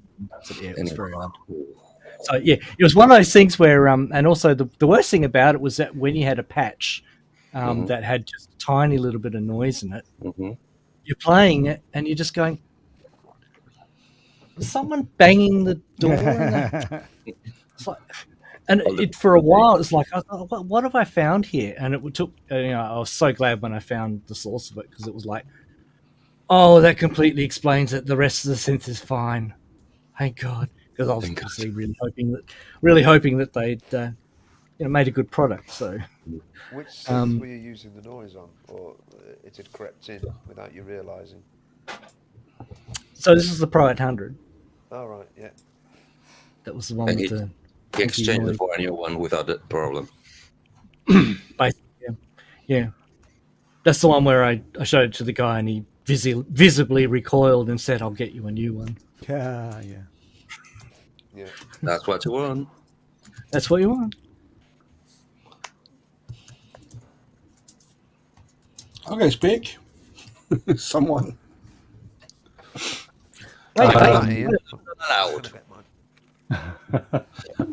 Keith, we haven't heard what Keith has been doing this week. Yeah, that's true.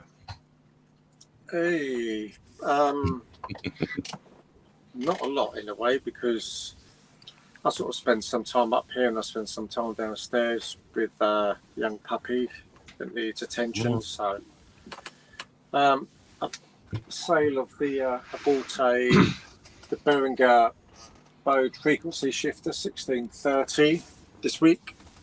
That's set up in the rack, not powered, and it will stay that way until I rebuild. Oh no! Keith's That gone. rack. And it's back. No. What? He's stuttering. No, I don't know why. Anyway, only 3 rows. There's only 1 row that's powered. It's the Moogs. Everything else is now in place. So my summer project is to dismantle it all, screw it and glue it together, power it, paint it, and put it back up. Is that a sitar behind you, Keith? Yeah, I was wondering. Yeah. Brilliant. Wow. Very, very broken. Needs a lot of repair, but it doesn't need effects. Not chorus. It comes with its own inbuilt phaser. That's the great thing about a sitar. Analog. A true analog phaser. With absolutely no bucket brigade delay chips involved. I'm sorry, Rant. no. So, Keith, I assume you were talking about one of the Behringer ARP 2500 modules, inspired modules. Is that right? What just now, or what I've just bought, or the one you just bought? No, it's the it's modelled on the Moog. Okay. Who took on a guy called Bode, Bode. It's the Harold Border. Yeah, Harold Bode. Border That one. frequency. They've done and they've done a module in their Moog's old modular system. So Behringer finally come up with their one. Okay. Where did you get it from? Oh, I got it from Thomann because so it's available. Yes, because it was the only. This was a few weeks ago. It was the only place that was advertising them, with obviously a delay as to when they come in stock. So that was £130 and £10 shipping. And obviously, I haven't checked since to see if they're more widely available. But Thomann are definitely shipping unless they've sold out. Cool. Can I ask you another question, Keith, while you're on the picture? Is your base station rack working? Does it work? Yes. In full working order? I don't know if it'll... No, I'm just wondering because mine's not very happy at all. Yeah, it makes noise. I mean, yeah, it changes patch and everything. All right, cool. Yeah. Mine. Yeah, even Ken couldn't fix it. It needs a new EEPROM apparently, and you can't get them. Oh, not one of those machines, is it? Well, yeah. So it's a dead synth. I can't do anything with it. I'd like my base station back.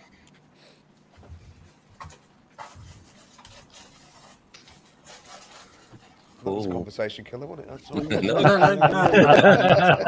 got another one. Not at all. Everything was fine until Andrew Yeah. dropped Yeah. the base station, and then we all went quiet. No. Talking about the Barb 2500, do you have all the modules that they released? Because I see many of them on the wall. Yes, I have, and there's I think it's 3 oscillators, and then by accident I doubled up on the sequencer and the sequential control and the sequencer. So there's 2 sets. Mm-hmm. So would you recommend them? Yeah, I mean, I've had them all working in a previous configuration before I got everything to where it is now. So yeah, I've had it all working. I really enjoy it as a concept. Never fall under the impression that it's a real ARP or No. it's what it is. And same with the 2600 behind me, System 100s up there has never been. I've never tried it because that's the last set of modules that I've bought to at least get the set of them. So The System 100 is great. I mean, it mults itself. And you get multiple out. I'm sorry, I'm taking this off. Sorry, Ian, you just had to go and get a different hat, didn't you? I haven't got a trim. I have a collection of hats. Of course, this you is would. only one of many. Many hats. Nobody sending me the memos. Nobody told me it was a hat off. Oh no! So I've just taken my hat off. Off with his hat. Yeah, done it. I was just saying the System 100 mults itself, and it's got it's got attenuators on virtually every input, so it's really handy for that. I mean, that was my first dip into modular. So when I got other modules and they didn't have these things on them, it was like, oh no, I've got an LFO going up full whap, and I can't control. You need attenuators. Oh, and it just that's how it keeps going. So. Yeah, definitely. The System 100 is really recommended, and it does sound Roland, very Roland, good and bad. You know, it's quite hard to make it angry. If I've got if I've got a criticism of it, it sounds really nice. It's hard to get it to drive. But, I assume nothing that a distortion circuit wouldn't oh, solve. no, you can put distortions in it, but you can't. I find it difficult to get it to distort within itself. Yeah. The filters are really clean. It needs help. Unlike say the Wasp filter there, see the yellow bits, which is just dirty. Yeah, Wasp is amazing. She's a dirty. She's dirty little bastard. I put my Presonus through the Wasp filter, and it just makes it really mucky. Really dirty. It's amazing how many people with modular have actually got a Wasp filter. Oh, and it's the one module that always stands out. That little black strip with the yellow knobs. I'm just saying that's what makes it stands out though. Is just those yellow knobs. You can get it in the standard dip for colour as well. You can just get a standard one. Yeah, but that was actually the second edition. So yeah, you've got to have it with the yellow knobs on it. It's just I had the choice and I had to get the yellow knobs. Yeah. Nothing else has those knobs. So, Mr. Synth Addict, how are you today? Hey, how's it going, guys? I had to get up late. I was up late last night doing stuff. But you want to have a hat off? Here's my custom hat. Hey.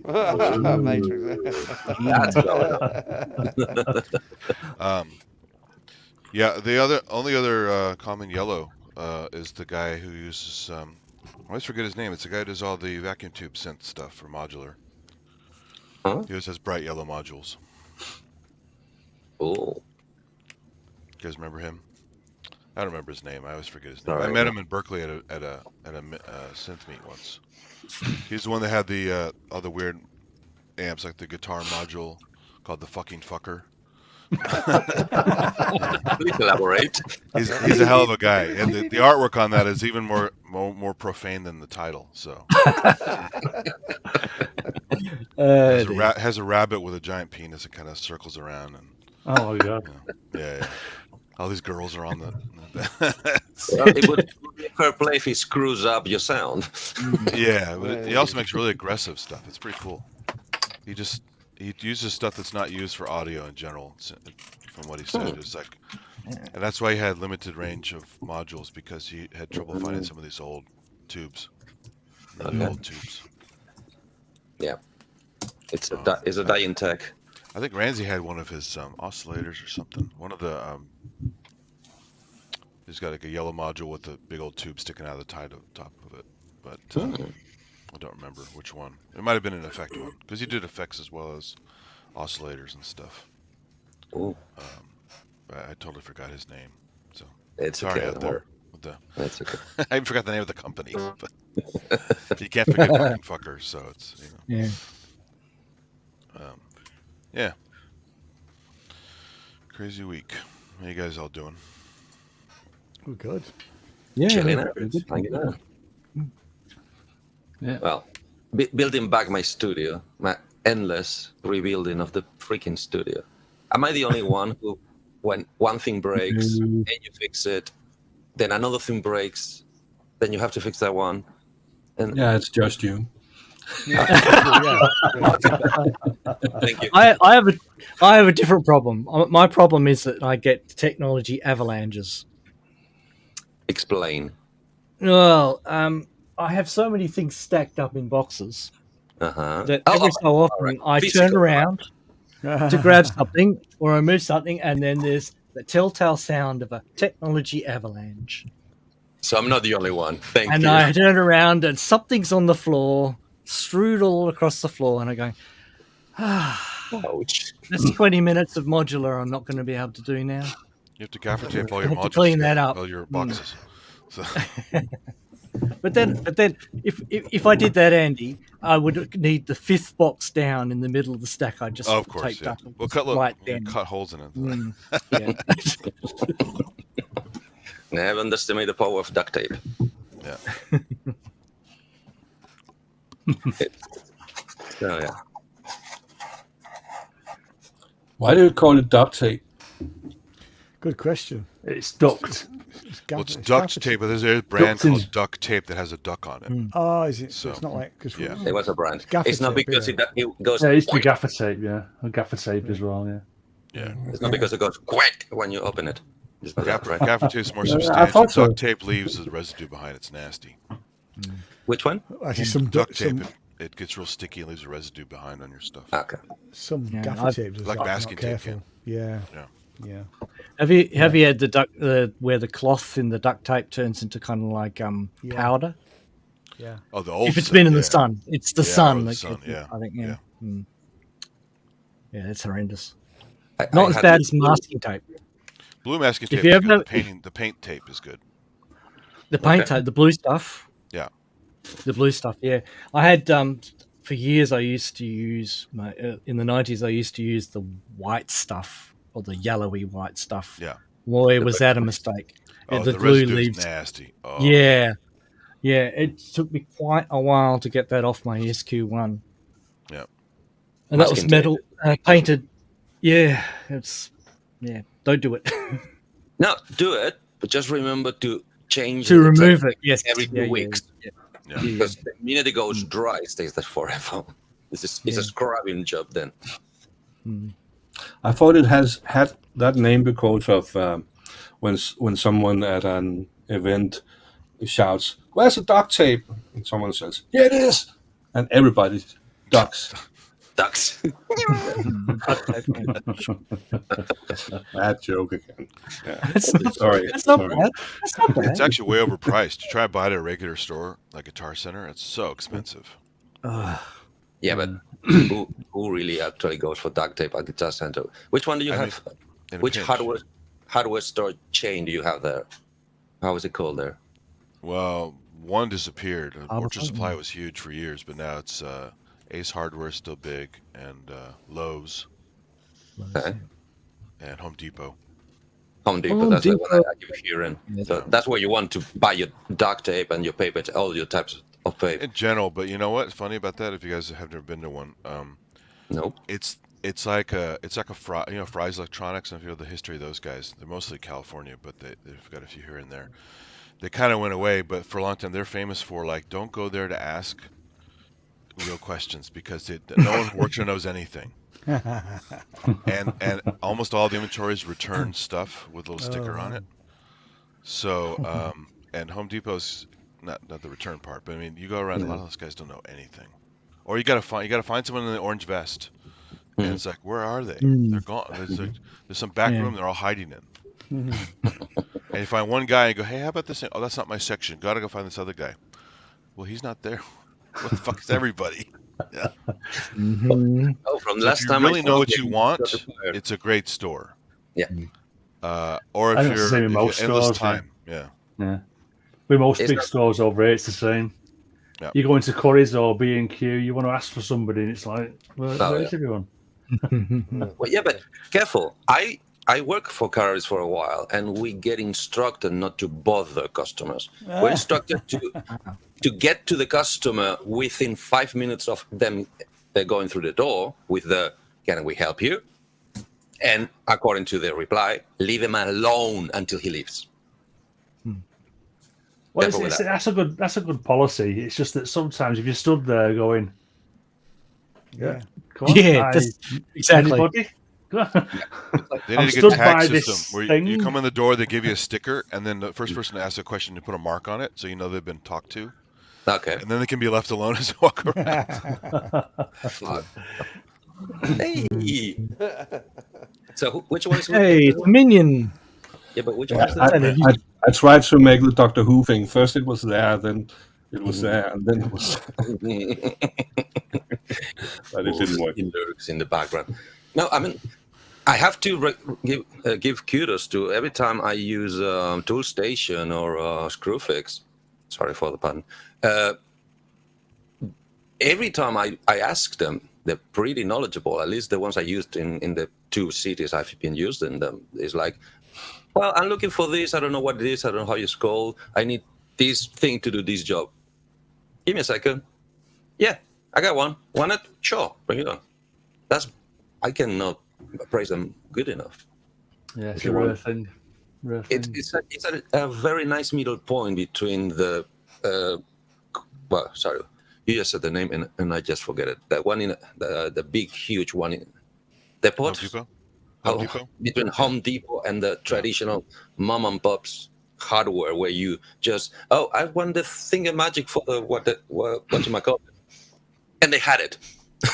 It's some point in between, quite very sweet, at least in my experience. One of the side benefits of being left to wait for a while and look around on your own is you actually find a lot of stuff you didn't know you wanted. You're like, oh, that's pretty clever. I could use that for that. I could use that for that, and use that for that. I'll come back to that later. And it's Where's that guy usually again? and it's usually in the section you would never have thought to look for it there. Yeah, I mean, I was coming up with camera accessories that I couldn't afford from Home Depot and stuff. Walking around looking at like, oh, if I take those 2 casters apart, I can make a tough rig for my tripod mount to mount my crane to it without ripping off the tripod head. I just I take 2 different size casters, put them together. I have this really strong pivot point. It will never break. Just pull the wheels out, and it's like $10. Or I buy a sturdy tripod head that's basically like $3,000. That brings me a question. That type of thinking, I attribute it to the fact that him and me, and I don't know who else in this show, but I assume many of us, when we were children, we saw those craft shows of people showing you things, which is exactly what Reels and TikTok is doing nowadays. People showing you smart outcomes to solve a problem with very little resources or on a way you have never thought of. Again, have you thought using this to do this? And it's something that is probably in your rubbish or something. Um, He was there. we're having an echo from a new guest. It was Ranzee. Who's never who's been back on the show. again. It was future echo. Hello. Quick! Hide all the alcohol.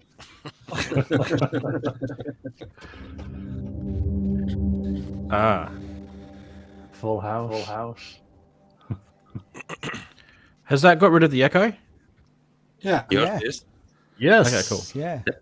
Awesome. Sorry, guys. I just, I'm still, in my I could in the see threads. Yeah, just got in the door. Just went to a Michael Jackson tribute concert in my city, and it was pretty good. The guy was really good. The singer, and he did all the dancing and stuff like that. But Wow. the band not so good. Oh. But yeah. Okay. So yeah, he needs a better band. Well, I mean, you think about it. Like one of the biggest things about Michael Jackson is the music, and he was really quite strict with his musicians. So Written by the best, performed by the best, recorded by the best. Yeah. Anyway, sorry about being an hour and 40 minutes late to my show. It's okay. Welcome to my show. He's counting. But it's nice to see everyone there. Geez, I'm looking at a different screen, so I apologize. Okay. This is the camera and this is the screen. So who we got? We got Andy. Nice to see you, Andy. And Keith as well. There's so many Andys. Yeah, so many Andys. Yeah, I mean, what are we gonna do? Hey, Andy, put your hand up. Yeah.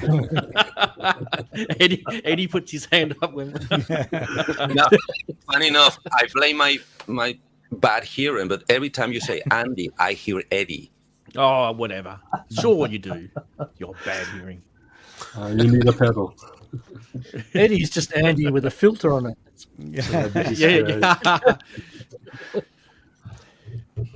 Is it a band pass filter? No. Yeah, all my bands of me, they do. I don't know why. Okay. Absolutely had nothing prepared for this show. Henrik is what I had prepared. See, isn't he amazing? Yeah. Yes. Big massive Yeah, thank well you for Henrik. Yeah, big thank you. Nice. Well what he done, does. sir. He does a lot of nice things, and it doesn't go noticed sometimes. Also, he really needs to thank his wife. Yeah, don't you agree, guys? Yeah, everyone's nodding their heads. She made this. Yeah, Double thank you then. your wife is not a minion. No, she's the one controlling them. That's good. So, what have I been up to? Because you guys have probably all done that. I've been busy working on my album. Hey. So, and it's one of those things. Every time I'm working on it, I kind of I find a new track. Hey, wow, geez, stop working on your album, Rand. You keep popping new tracks out of your butt. Yeah, it's interesting. So one of the things I did is I went back through some old stems that I recorded, over the last God knows how many years, 10 years, and you find some real gold nuggets in there. You really do. And then what I Gold kind nuggets of in your ass. Bloody hell. gold nuggets, yeah, well, sticks and gold nuggets, Wallace. No, quackers. No, so yeah, we found. I found some interesting stuff to work with, and then I thought, geez, I tell you what, some of the stuff that I've recorded, I don't have the gear for anymore, right? Because you guys know that I did my clean out. And it kind of brought a little tear to my eye. No, it was fine. It was kind of cool, and I thought, well, I can't not use it now because that kind of made it more important to me. Because I thought this gear sat here for years, and I sold it because I didn't use it enough. But here was some little recordings of bits and pieces, things like Electron and A4 and Korg radius and all these sort of things that I had lying here for years, and I've moved them on since at the start of this year. So it was good, and I really had a good time doing that. It was actually enjoyable. I don't know. Do you guys enjoy doing that sort of stuff? Does that float your boat? I've done it. I did it forcibly because my laptop died a couple of months ago, if you remember. This is a new laptop, and when I was transferring stuff from my old laptop to my new laptop, I heard these vocal tracks. Yeah. On just one of the WAVs I was going through, and I was going, "Whoa, what did I sample that from?" And then I realized, holy shit, that's me. I don't remember recording that. Sometimes you go down these weird rabbit holes and you just do stuff and you don't have any, you're not self-confident, you just do it. And then you go, oh, what was I thinking? It was a stupid idea. And then you leave it on a hard drive and you forget about it for years. Exactly. So I know exactly what you're talking about. Yeah. I keep on finding things. And that's why I never delete anything if I can help it. Because at the time you think, geez, that was crap. So you just move on from it, right? And then like 10 years later, you think, why did I think that was crap? That's actually really good. Yeah. Sometimes it's context. Sorry. The context as well. It's just the Put mood into you're a in, I different think. context. We're moody bunch, aren't we? Yeah. It's your own life experience and your taste and your focus is when you did it, you were focused probably on a different side of the same style. Then you put it to rest, and when you come back, you have a either drifted focus or a more open mind to more options, and you said, no, it wasn't that bad. It just needed this, and now it's cool and it's awesome. It's just that's what I'm a firm believer on letting and putting everything to sleep, and just coming back later with a completely blank mind. As long as you don't put your pets and your kids to sleep, that's fine. I don't mind that. I don't need to. They go to sleep on their own, those bloody lazy cats. No, the biggest. Pussies. Boom, boom. Yeah. I forgot to plug this thing in. Ooh. Oh, is that the one that's controlling the show? It doesn't seem to be working. So, yeah. What's going on here? Technology, huh? It's been a while since we had a good Ranzee sorts out technical issues live stream. I've always quite enjoyed them. We've had I always quite unboxings, enjoyed we've had them. all sorts of things today. I'm going to have to take this jacket off. I'm getting hot in here. Yeah, It's damn hot. Get coffee, mate. There we go. We had I guitar can't get it to tech, work. didn't we? You missed So the I don't know guitar how I'm tech going to section. control the show. Where's your hat? Oh, there we go. You didn't Wait, get the hat memo? Yeah. It's working. Yay. Hey. Meme that. Don't give them ideas, really. Don't. We've been feeding them all morning long. Now, I'm hoping that all things work. Like muting. Ha! It works. Yes. Andrew, what's the What is problem that? with module? It worked. That was There's nothing in it. What do you mean? I mean, I'm looking at this. There's the pots, there's the sockets, and I'm trying like mad to see where the things are that actually make it do what it's supposed to do. I can't see it. Turn it around. There's nothing on the back. There's nothing in the middle. Well, I'll plug it in later and find out if it makes any noise or not.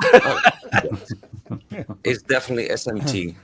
I don't know if Yeah, you it'll be, Yeah. it'll be S&D on the other side Another S&M between the actual faceplate and the actual pot, control board. There'll be SMT in between all of the pots. Yeah.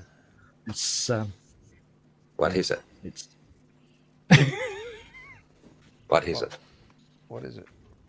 Here's a story of a man named Eddie. that's the way we all became the Ranzee stream. The Yeah, you used to look Ranzee up and look to the stream. right and look down. And I wonder how many people have done that with StreamYard. Oh, probably too many. Yeah. No, it's Brooksy. just the tip-top 909 kick drum module. He's Brooksy, gone to the. I enjoyed your album. Thank you. Yeah. Me too.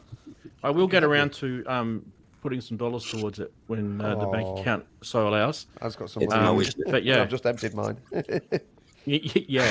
Well, I bought the Pro One and the what was it, the Edge recently, so that's kind of like a rare thing for me at the moment. No. You're Pro 800 runs. Pro 800. Oh, Pro 800. That's what I meant. Yeah. Yeah, you'd already got the Yes. Pro One. And it's different. It's different. Yeah. Mm. We can talk about that. You guys been talking about that, have you? Yeah. I haven't been able to follow the stream. What's that? Look at that. Look at that. That was my noise, Rance. That's Chris's noise. Oh, That was my noise, which I've shared on the. I have, and Henrik has downloaded it. And he's been playing it for all of us, and I just put a got sidechain on that. I've got a text here saying that this is now trending. It's number one on Beatport Somebody's on busy. iTunes. Oh my god! Careful You should what to share. release a whole album with just that. People It's do. not- And People why do. call do it that. alpaca. And I Call it get sent alpaca them. farts or something. People will If buy I it. did that, I'd probably get a copyright strike from someone. Yeah. That's my noise signal. I did that in 1953. Yeah. It was slow news week, wasn't it, this week, guys? Would you agree? Slow news. No. Shut up, Eddie. We've been That's news. I will. But I don't want to. I will. Weird. What am I not allowed to recover because I missed like an hour and No, 40 minutes? you are Guitar allowed. synths. I am not. I am the one with the ban, with the embargo. Oh, that was some news. Hang on, I'll find it. Yeah, we haven't covered it. You can talk, then I'll find it. The only Go we for it. covered was the Boss pedal. Oh, the boss pedal. Don't you say anything, Eddie. You are banned from saying anything more about the Boss pedal. Sorry. I literally have been not even paying attention this week, and it's not been on purpose. I just haven't. Sometimes you just have a been week where busy. you just can't get to it. Yeah, but Get away from it for a while. It's okay. But yeah, but I didn't. I looked at a few of the websites and I just thought, no, there's nothing really that exciting. Like, but yeah, Me too. probably Me the too. most exciting thing was Behringer said that they're going to announce a synth on the 17th of July, and they never did. That was pretty funny. Everyone's like, "Oh, another TB3 clone at a different color? Is this what it is? Oh, the black one. Behringer Yeah, released a that's post today. Very funny. I just forgot about it. Fuck. And I'm slowly stripping here. I'm taking my shoes off now. and there's this one from Behringer. I have to- There is one bit of news from Behringer, yeah. yeah. The Buchla clone. Yeah. Actually, Actually, this is a very good segue. We should probably should we roll the stinger, Henry? Go for it. Yeah. You want to make me full screen for a sec? Yeah, hang on. I have to find you. There's a lot of windows here. I'm down the top. Down the top. Hello, I'm here. I'm just to the Oh, yeah. Side here. Or am I to the right or the left? Okay, let's do this. Let's see if this works. Last time it didn't. Oh, hang on. Wait. Last time we had to enable something, didn't we? What did we have to enable? Screen sharing. No. I'm thinking. Tell me if you hear this, and then we can go back to it. Nope, Nope. no sound. Nope. You can see it, but no sound. No. Okay. So where is it? We had that last week. I have shown the two others. Mm-hmm. All right, let's refresh. That was me earlier. I resemble that remark. Precious. Then there's this. Oh dear. Yeah. Oh, God.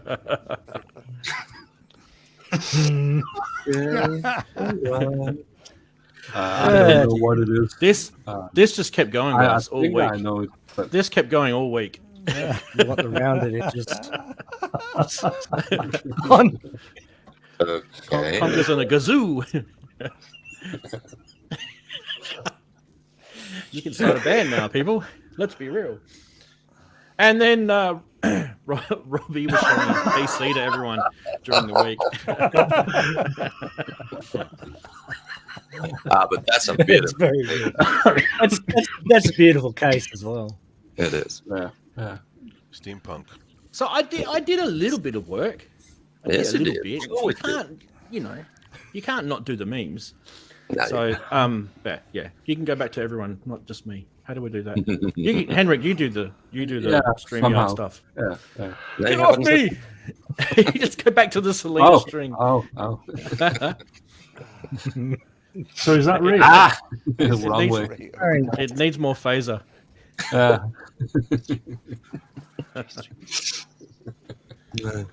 That's a whole new mean to air on a G string. Gee. So yeah, what I wanted to kind of talk about this week, because it's topical for me and I'm being selfish, and I tend to be like that. Brooksy was nice enough to release an album, and Grace, of course, and I thought I don't know, like I thought to myself, when we release music to the world, Yeah. well, hear me out. When we release music to the world, right, we all have a little bit of anxiety about it, don't we? We're all not really sure how it's going to be received, so some of us would probably have a lot of anxiety, and some of us might have a tiny bit of anxiety, and some of us will be just in denial, but they actually really do have a little bit of anxiety. So what I was thinking is one of the things that I guess we kind of don't really talk about is that when we actually do release music to the world, it should actually be celebrated, because by F have we spent a effing long time putting this crap together, and the amount of hours and work and pain, clicking with the mouse and pressing record again for the 50th time because it didn't quite come out the way I wanted it to come out, and fixing that EQ because the mid-range is too muddy. I mean, God, how much work we do, right? How much work. And I just wanted to celebrate for all of you, not me. I haven't finished mine yet, so I'm out of this. All of you who have been pumping out albums, Henrik, you're included because you pump more out than. Yeah, but I feel different. I feel now it's out. Now I can leave it behind. So now it's over. Next. I have that approach too. You're like a dog in the park, aren't you? That's got off the lead and done a little. That's bad. It's funny, I've left that there now. I'll just let someone else pick that up. Ranzee, you saying about the anxiety thing. I don't have I don't have the anxiety, because when I He's put in it denial. out, I'm not in denial. I'm genuinely not in denial, because I'm not in denial. No, keep going. by the time I actually put it out, and it takes me quite a long time I've been working on the current album for more than a year. I am absolutely sure that I am happy with it. Yeah. Now, But and still. I want people to like it, but I don't care if people don't like it, and that sounds really arrogant, and I apologise for that. It's not meant to be. It's meant to be that I have to be happy with it. Yes. Absolutely. And if I'm happy with it, then I'll put it out. That's all you can do. Yeah, and some of my stuff, let's face it, is really weird and won't appeal to everybody, and that's okay. Yeah, it doesn't matter. It doesn't matter. Yeah. No. I'm the same. I care if I don't care if nobody likes it. But if everyone in the entire world hated it, that's when I would probably care. I'd be like, maybe I The stuffed thing is, if everybody hated it, there is the idea that you're actually doing something because people cared enough to hate it. It's ambivalence we're not looking for, isn't it? Yeah, I love the if no one stats notices, when- that's when it'd be hard, isn't it? Yeah. I don't want to I go love in history notice. as being that guy. I love seeing the stats when people have played 10 seconds of your song. Wow, 10 seconds. Geez, Well, you get this 10 seconds. generation, yeah. You lucky bugger. I get like could tell the age. 0.1 Tell us- microsecond. I was going to say, you could tell the age of your audience by how long they don't listen to it for. It's like 3 seconds, that'll One be of my- under 18. one of Oh, my the 3 TikTok seconds. generation. Yeah. One of my biggest tracks is actually a nursery rhyme that I did in 1990. that finally got put out. So That's an earworm. It's an it earworm. is. Yeah, it is. Yeah. No. Yeah. So when I mean anxieties, I kind of mean is that I mean we would have varying different levels and varying different reasons why we'd have it, right? But some would be I hope that the mastering comes through, you know, because there's so many different ways people play music now. The different types of headphones, different types of car speakers, different types of TVs that they listen to it on, or whatever they're listening to it on. And God forbid, I had this message from this guy the other day. He told me that he played some of my tracks in a club in New York, and I'm like, holy crap, that is like, that blew my mind. That's great. Well done. And I just thought, It I was the hope over I didn't pop 80s the bingo club, subwoofers. though, Rans. Andy, don't spoil it. Come on, Andy, don't spoil Sorry. No. We're having a Office moment. impersonators. Could be the cleaning man just putting it on while he cleans. Yeah. So yeah, I was worried about subwoofers being popped because I know sometimes I don't clean the bottom end that well in some of my mixes because I want it to There's sound one or two basic. of my tracks where it can pop a speaker, pop a bass unit. Don't worry, real clubs have limiters. True. They do. And play in mono. Do they? Yeah. Below 150, yeah. Okay. Yep. So LP, vinyl style. Okay. Yeah. And you do that. Yeah, always check your mixes in mono so it doesn't collapse. It just sounds so muddy. Some like all these big stereo spreads that you've done, and you think, "Wow, that's cool." It's like, let's trip out on that, and then you play it on mono. And Half of the audience that would sounds listen like to that. I get it. Why it would make sound apart from the bass management, because in a club, at least in the West, I've been working at, the speakers are so much spread about that forget about any stereo image at all. So it would make sense to just have a daisy chain of mono sources. And nobody's standing in the optimal same position. Everyone's spread out through the crowd. Let's all put the hands up. We could use it for a video. Yeah. There's the thumbnail. Andy, come on, Andy. Don't be a party pooper. You guys know that terrible Hands Up song that was the theme of Club Med places? No. Oh, so terrible. It plays all day on outdoor speakers. In the I was thinking of a different one. Give me your heart, baby. Give me your That's heart. it. Chris, that was it Boom Crash Opera? Hands up in the air. Na na na na na na. That would be better, Hands actually. up in the air. Probably get a strike now. Just singing that. I only can think of Live Biscuit. With hands down, back off. Who are you gonna go now? Hands down, back off. Don't know that one. I'm too Was old. that, Eddie? No. Yes, you do. You just want to. Actually, I don't know that one. That's It was a good video. I enjoyed that video. Which album was it on? The only good one that they ever had, the first one. First one. Oh, well, I've got the album then, but I don't remember that track. Chocolate Starfish or something. Rolling. Hey, rolling. Oh, now I know it. Yes. Now I That know one. it. Who is it? Linkin Park. Limp Bizkit. Sorry. Limp Bizkit. Yeah, not Linkin Park. Limp Bizkit. No, I love. Well, I like both. Sorry, I'm that massive. I know why you like them. I reckon it's the bass guitarist. Yeah. No, at the time I was focused. Yeah, it'll be a minute. What was that? Oh, that was Andy. That was Andy. Sorry about Synctron. That's right. I'm going to have to go now, really. So It's okay. Welcome anytime. I've actually been online since 10 o'clock. And what time is it now? You've Bloody been hell, it's summoned. 4 o'clock. Too much screen time. Right, come on. Yeah. Thanks for having me. What do we do? Do we just leave studio? Just There's leave a leave studio. studio button here. Come to the pub sometime, Andy. Yeah, man. I will do. Yeah, it's great having you. Yeah, nice to meet you. Yeah, take care, chap. Thank Bye, you. Andy. Cheers. Bye. Bye. Well, I'm going to do an Andy, and I'm going to say the same because I've got to head over to Doncaster. So I will. Gigging? What? Are you gigging? No, I'm going to see my dad. Oh, good. That's even better. Good luck. So yeah, I'll. The two Andys have left. Yeah. Well, there's got one left just for good Got measure. one. Yeah, one left. See you all I'm hiding down Take here. care, mate. later on. Bye-bye. See you Probably later. in Ken's Yeah. pub. Right. Take care. all. See you, Andy. Bye. Bye. Bye. Be able to update tomorrow.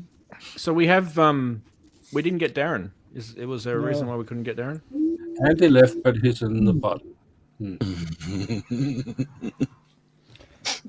No, we don't know Fair why enough. we didn't get Darren. Okay. He will blame Wave Dave, don't worry. He probably was. Yeah. Yeah. He's probably got purple all over him.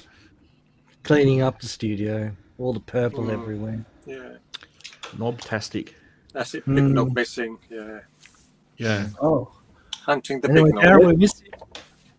Eddie, you should have your own window so you can interpret for people with lesser hearing.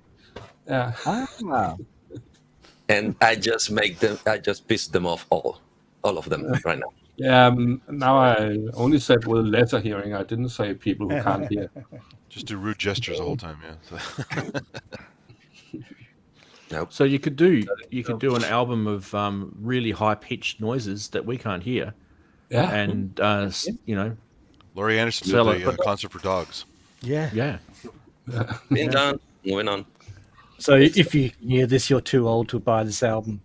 That Yeah. would be Well, I love that school kids figured that out. They had Watch all the old pages people to each buy it, other Chris. or text to each other with a high pitched tone, and the teachers can't hear it.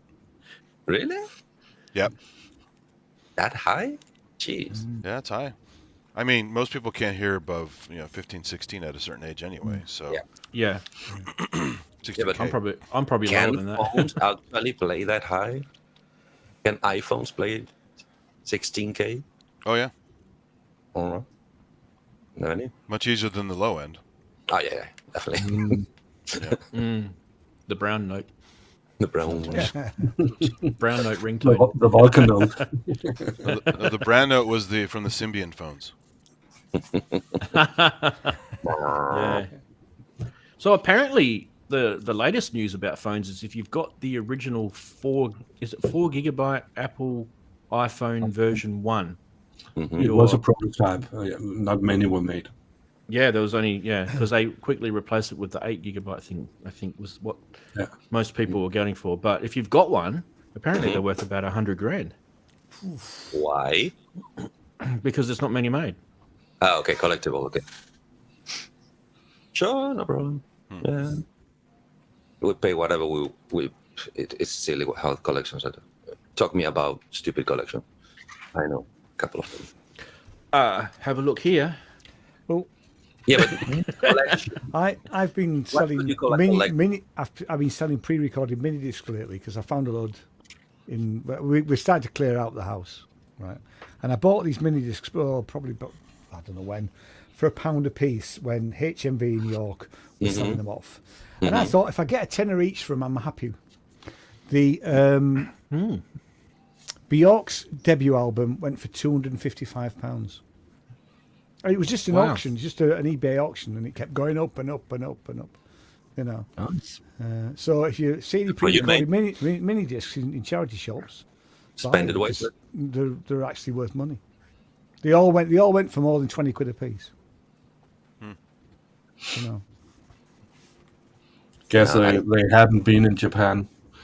They're still being used there, as far as I know. Are they? Yeah. Yeah. Yeah. I mean, I've got a pile of them I've got here a mini somewhere. recorder down here, but, and I've got lots of the ones that the blank ones that you record on. They're not worth very much, but pre-recorded ones clearly are collectible. Yeah, and the other one. I didn't know about that. Not a lot come out. Not a lot of music came out on. Can you still find sealed recordable ones? You may be able to. None of these were sealed. I mean, The blank ones, you can get them sealed still. They're floating. Mostly of people who bought a bulk of them and never got around to open them. Yeah, There was, I bought a multi-track unit. It takes many discs, but I only have one disc for it. I want to get some more. I'm trying to get to that. Careful with those ones. The multi-track needs data mini disc, and that's the one that is going stupidly expensive. All right. I don't know if that's what Henry was commenting. Well, I don't know. they did that thing with data and music because they're the same usually. They did that with CD-ROMs and stuff. Yeah, but to trick people. No. It's what I'm going through with my MD8, my Yamaha MD8. Basically, you can use both, yes, but on a standard mini disc, you can only record 2 tracks. It's just left and right. If you want to do 8 tracks down, you need a data mini disc, which the cheapest I found, it was £17 piece, the cheapest. Wow. But they hover around the 40 quid unit or 30 quid plus shipment. There's bags of these things around. These are not worth very much, but Japan's horrendous for profiteering. Electronic consumers. Yeah. Actually, most of the stuff went abroad. I think the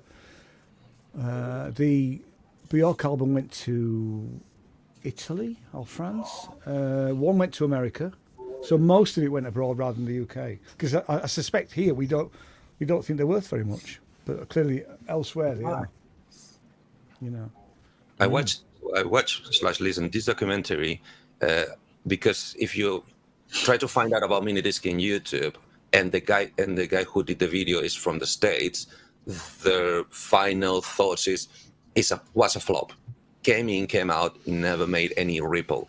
But then this guy from UK, they did the same video about the history with all the facts and said, yes, it was like that in United States, but in Europe was the opposite. Oh yeah, I had quite a few mini disc. I had the portable mini disc recorders as well. I went through about 3 or 4 of them because I kept breaking them. Wow. Just like dropping them, or they're just wearing? Oh yeah, although they were metal cased, we're talking over years because I used them for years. Yeah. And then, that's that type of thing, But I usually ended up with a metal case type version. What do you get at them? Like 70 minutes or how much? Yeah, time? 74 minutes. Yeah. Depends. Yeah.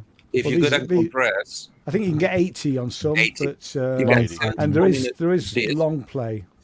There's 74 and 80 minutes disc for 2 tracks, for the standard 2 tracks. But if you go for the LP mode in the mini disc, the compress, LP1 doubles and LP2 quadruples the time. It's like MP3 going from 300 to 190 to 180. All with the difference that the LP2 quality is still, at least in my opinion, to my experience, better quality than 300 megabytes second MP3. Yeah, I never had the LP2 player with it. The latest portables bands, the ones with a net mini disc, the USB, because they were trying to catch up with MP3, with all the MP3 players and all the stuff. So that's why the extra compression formats for the 8-track format, and the USB download system, you could do your list on your computer and through USB probably 20 times faster than actually audio in, because that was your option, your only option first. The problem is once you use the net mini disc format, it can only be edited by a computer, and if you lost the software or a computer who can act with the software, those discs render basically you can't even delete them. They get useless. Big thanks to Dan for the big 5 smackaroonies. It was also we haven't actually shown the chatties. I don't know if Henrik has or not, but thought we'd say hello to the chatties. Have we done this? Have we said hello to all the chatties? No, we haven't. No. I ignored them. But they said hello to us. You guys are shocking. Hey? You should all be ashamed of yourselves. Me. You're late once, Ranzee, when the show falls apart, mate. The wheels are falling off, and I keep coughing. Well, let's say hello. Wagoo's there. Big hello to Wagoo. Nice to see you, Wags. Half God, Half Beast is there as well. ASIO Head. IP's good to see you, mate. One of our channel members, and also our illustrious moderator in the chat room. David's there. Big hello, David. One of our channel members as well. And Dan, as I mentioned before, Dan's there. Lady Aptitude, big hello to you. Who else have we got? People are like lurking. I can see it. I can see they're lurking. Corrosive Abuser, big hello. Heathcliff is there. Big hello. Obviously, the people that were video guests were also in the chat, so there's no point in doing them again. Macro dozed. Is that another one of your alter egos there, Andy? Micro dozed. Macro dozed. No. Okay. Big hello to Macrodose. Steve Ward as well. Boo, he says. Mad Cat Modular. Hey. Neil Wharton. Here we go. They're all coming out of the woodwork now. As I say in the classics. So yeah, nice to have everyone on the show. I know it's been, what is it, 2 hours-ish since we got to that. Well. If you don't like it, bad luck. Geez, $5. What can I do with $5? I can pay a tiny little bit towards Henrik's StreamYard bill that he gets each month. I don't know how, because my YouTube channel can't receive any money for another 850 subscribers. I'll just pop it on your Bandcamp page or something. I'll pop it over there for you. That'll be a way to get it. Nah, it's okay. You can buy my music. Yeah, buy some more of his music. There you go. Yeah. So speaking, have we? No, we haven't lost anyone. Yeah, okay. I think the screen went sort of weird when I went full screen and then back again. I just kind of lost my place. When I was kind of listening to the Michael Jackson songs, and I was kind of thinking to myself, geez, if only I was a good enough musician to be able to write music like that guy did. And then I thought to myself, hang on a minute, he didn't write it on his own. Yeah. He had people helping him. Yeah, he had a whole crew. He had lots of people helping him. And that made me feel so much better, honestly. That alone. You better do it. Yeah, him and Quincy they really believed in finding talent and getting the best talent in and just waiting until the right song came along.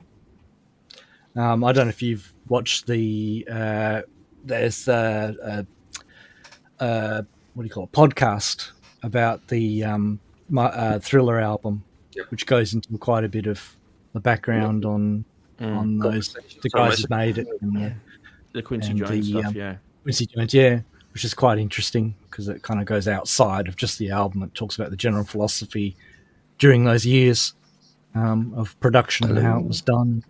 Okay. Yeah. No, it's as I said, he really believed in waiting for the right song coming along, which these days I think it's more like, how many people can we get sending us songs so that we don't have to wait. These days there's so many producers writing for other artists. Now it's a real industry. But lots of people get their name on it, don't they, as well? There's a lot of, if you look at how many people actually write the song, it's actually quite, it's not, it's not as good as it used to. You could argue it's not as good as it used to be, because the quality, you could argue that the quality of a lot of the music that's created, modern music, the chart music in particular, there are way too many people getting their, 2 lines in, or their top line, or their, the melody for the part of the chorus, all of this sort of business, rather than having just say, 2 or 3 people. If you look, I'm reading a book called Yeah, which is about history of music at the moment, and I'm at the point where they were talking about the 60s and the 70s and the Lieber Stoller type songwriters on the Brill Building, and the fact that those guys could really write songs. They weren't writing them on their own. There's 2 or 3 people in a room 8 hours a day writing songs. Not everything would be great, but they would come out with enough hits, and Carole King and the Geffen and King songs, Sorry, go on. And you only see the credits for the biggest people. Let's compare it to my work. Everything which is being recorded for a TV show or on the national TV station here in Denmark, DR, almost everything goes through me and gets into the system, so the others can edit it, and I'm not even credited. No, that's just wrong. So Yep. lots of Yeah, it's people a bit are of that credited. You only know in the half. industry. And I mean, for a long time now, there's been the argument that it's not just about the songwriting, is it? It's about the production of the, all those people that work on a track or an album, the background, the people that do the mixing, yes, producers get credited. Sometimes the mixer will get credited. The master might get credited. But what about the tape? Well, back in the day, the tape ops, the people that worked in the studio, even the people that laid the microphones out and, did all that sort of stuff. They're never credited. The interns. Yeah, well, no, they're not necessarily interns. I mean, No, I don't. What about them? But they all contribute. Well, they credit people in movies probably better. I feel they do. I think if you look at the credits of movies, they just go on for hours. Yeah. And they, the dog gets credited. The unit, the canary. Heavily unionized. Yeah. Hence all these strikes right now. Yeah. Oh, yeah. Did you see what they were talking about? Like some of those mainstream shows in the US, like they're massive viewers. They were getting 30 million viewers a week. Those sort of big massive shows, and how little some of those actors are getting paid. Like it's actually shocking. Yep. And those big networks are roping in gazillions of bucks through advertising and the like, to show these shows. And these people are subsidizing their income on waitering and working at Starbucks or whatever they have to do just to sort of pay the rent. It's really OnlyFans. Yeah. OnlyFans. Well, Yeah, I know. only the good looking get those. Yeah. Well, maybe.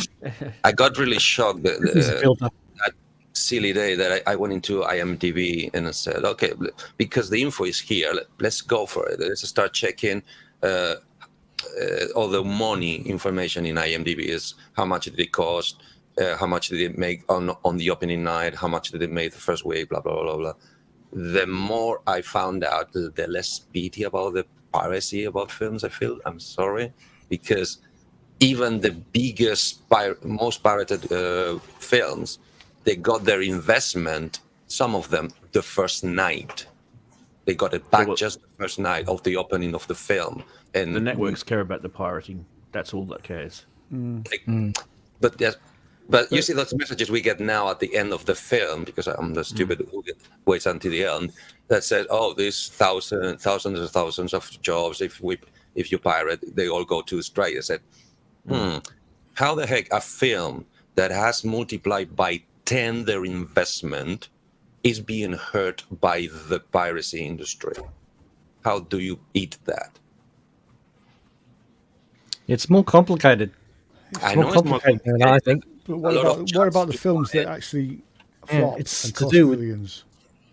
Yeah, but Yeah, all that's- the films Because that that's the films offset, that isn't it? flop, to me, the ones that actually really flop is the ones that they already started with a very small budget because they didn't manage to get the backup from a big studio with big stars and big directors and stuff, and they barely make back their money. Yeah, that to me is a flop, and that's the ones we should protect, which is usually the ones that you see on the festivals. But I think you call it blockbusters, the Marvels, the Disneys, the 20th centuries. Sorry, no pity from my side. Yep. That's it. I said it. But the string of the bow comes back to us being music producers as well. So the little money that we make from Spotify or Apple or whatever streaming. Oh, do you make money actually? Do you actually make money out of that? Well, I've just had my stream. It's not worth considering. The word "we" meaning all of us in the world, not me. Okay? Yeah. I've just had my streaming revenue for last month, and it's 65p. Jeez. Wow. How many albums? That's 2 albums actually. But then, I don't know what mine is actually. I should have a look. and I'm getting a better rate than DistroKid and people Than like that. usual. Okay. Yeah.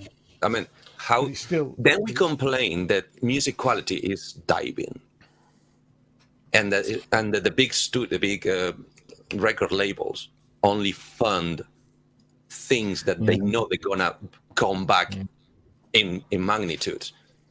No wonder. I mean, There's no that's the option. problem, isn't it? I mean, that's the argument for Glastonbury this year was that it was a legacy festival where it was all old acts to some extent, and yes, there were some newer acts there, but you know, and things like Glastonbury don't support grassroots new acts. You know, I mean, the BBC pretend to some extent with their one stage, but I mean, you know, it's really. I mean, EMOM support. Let's face it, EMOM is about supporting grassroots electronic music. You know, it's very difficult. I mean, I think it's difficult for young artists to get. You know, in Spain, we call the newcomers or the future big artists. We call them the query. If you don't feed the query, what do you expect to have in 5 years' time or in 10 years' time? It's just the ones that are already there because they're not allowing. Not that there's not talent. God knows. We all know there's loads of tons of talent being wasted on a daily basis. Yeah. But we're getting the rehash. Apart from the rehash stars from the past, is that even the newer stars, like 5-year-olds, big stars, or the Katy Perry's or Ed Sheeran's and stuff. What is inside their music, not the actual song. I don't going down to the plagiarism level of that. No, what it's inside is so much what we've already have heard before. I mean, there's a band just split up, a band called Missing Andy from Essex, right? Okay. They're a sort of I don't quite know how you describe them, but they wrote really good songs. They were at it for 10 years, put out 2 albums, and they finally decided to give up. But they worked at it for 10 years and didn't break through. And who wouldn't give up after 10 years of struggle, probably having to keep a day job? There's lots of bands from that. I mean, yeah, there's a band that I'm agreeing with you. There's a Scottish band called the Needles who did the same thing.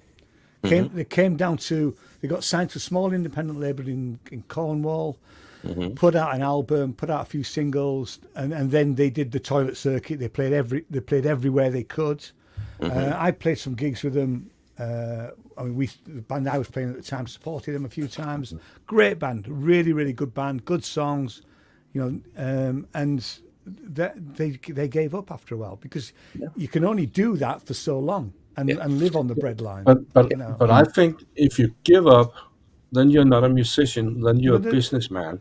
If you that band, give up your music, then they're still making music, but you don't make it for music's sake. You make it for the money. I think what Ian means is they give up the race for the top. They give up it's about not the breaking music through and having some success. Yeah, but that's as a businessman. It's about making a living, really. You know, if you're, certainly the guys in the Needles were on the breadline, sharing a house, you know, a rented house for years, trying to actually make a living, so they could have a reasonable life, not even a good life, you know, and play in a band and enjoy that. But the reality is that, you know, they weren't making any money, you know. And you need money. Let's face it, we all need money to pay the bills and everything else. That's why we have a job. Sorry? Besides being a musician. Very lucky. Well, but that's the sad part of it, that we all need a day job. That's the sad part. We all need some sort of income, But I mean, certainly, and let's face it, the music industry isn't supporting artists unless you're at the top of the tree. Not really new. It hasn't done for decades, really. Since they stopped selling CDs, pretty much. That's pretty much when it died in the arse. So we're talking probably 20 years, aren't we? Really? Yeah. No. By now, yeah. And that's long enough for a revolution to occur, and it hasn't. So I'm surprised that we haven't had one yet. Yeah. Because there was a revolution in the 50s and 60s with music. So that was probably the last time we had like a major one.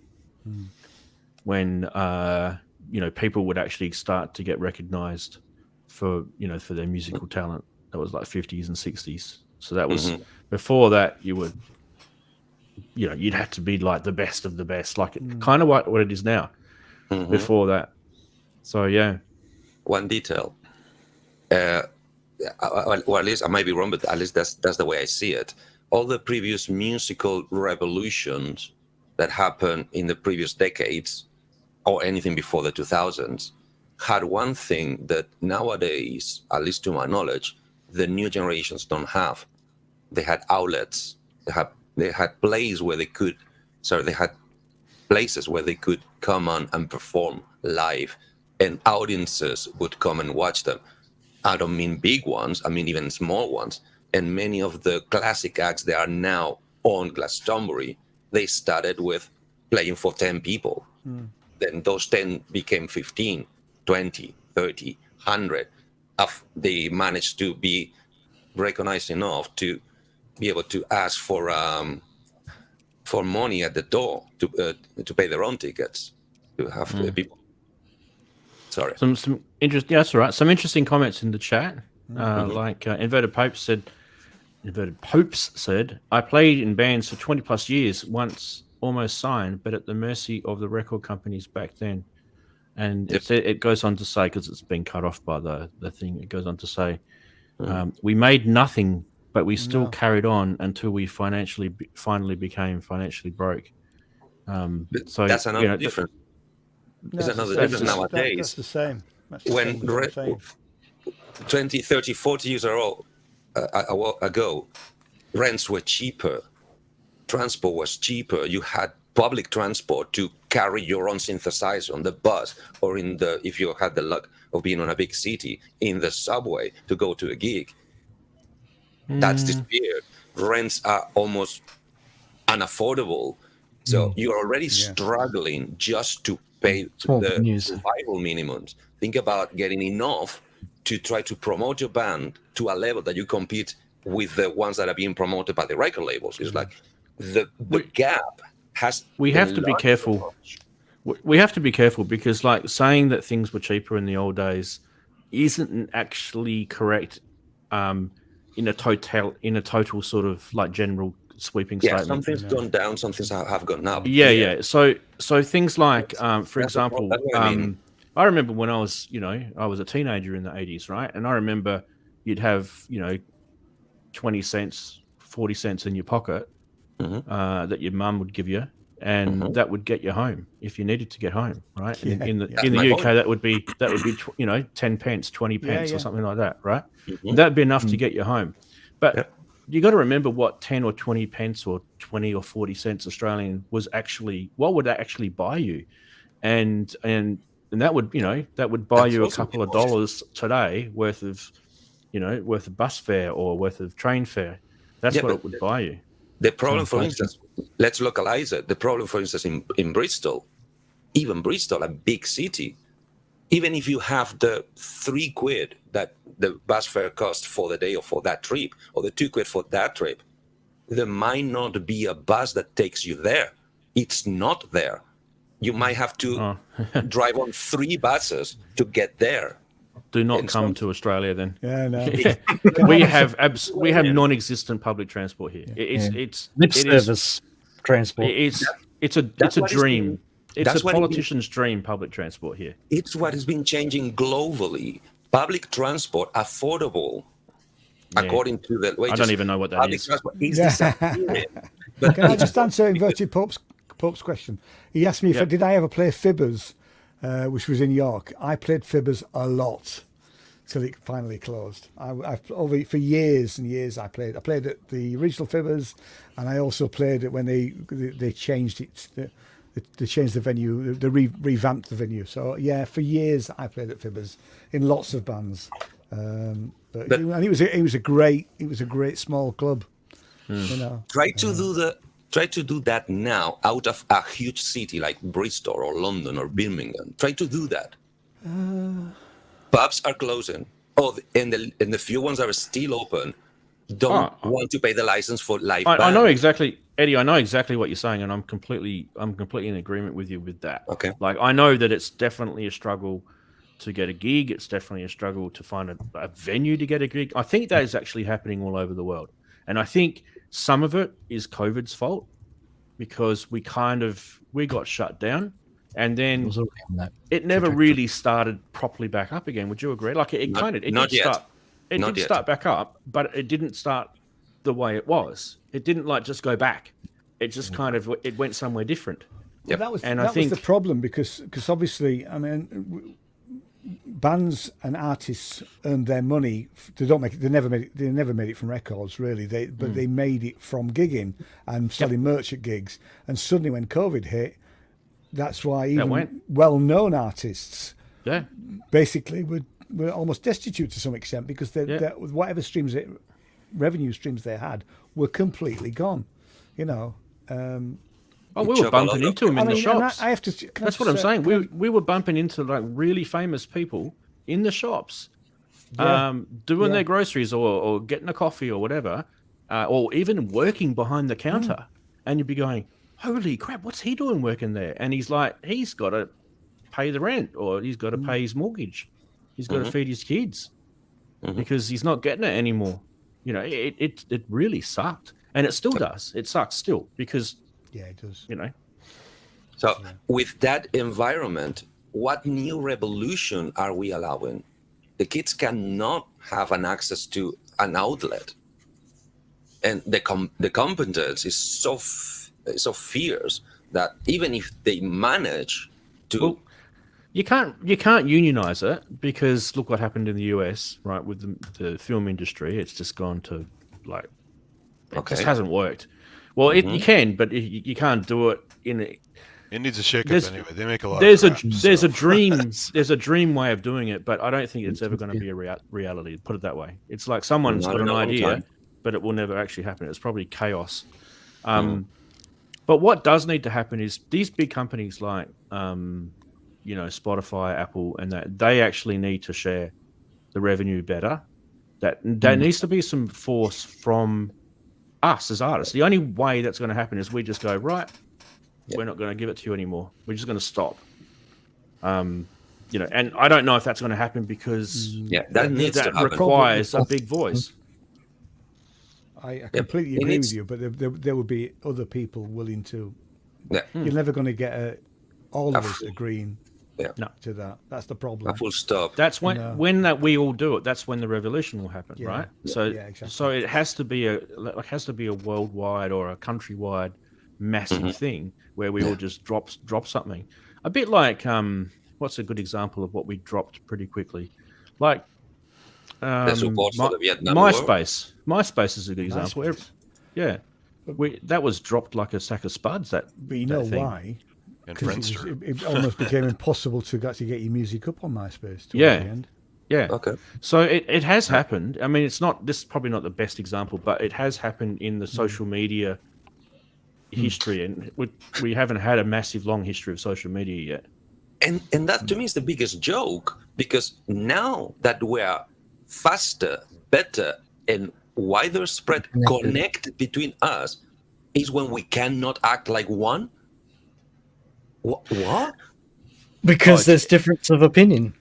It's the thing is that there's a conundrum. It's a conundrum. There's twice as much of that because we're twice as connected.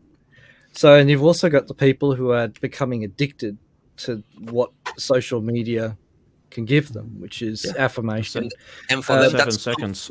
Stroking of the ego. And it's always going to be a struggle when someone says, I'll join the revolution. Oh, I have to give up that. I'm getting anxious now. I don't want to give up that. I really need that validation. I need to connect with my fans. I've got my 20,000 subscribers.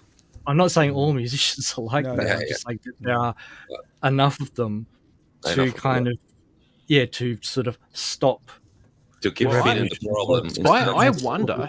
See, I wonder, right? Because I'm watching this, and you guys are watching this, and there's this thing at the moment which is what they call the 7-second revolution, right?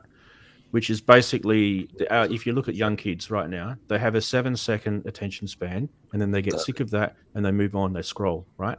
So if you look at TikTok and all those sort of platforms, they are absolutely feeding that like in the droves, that 7-second quick.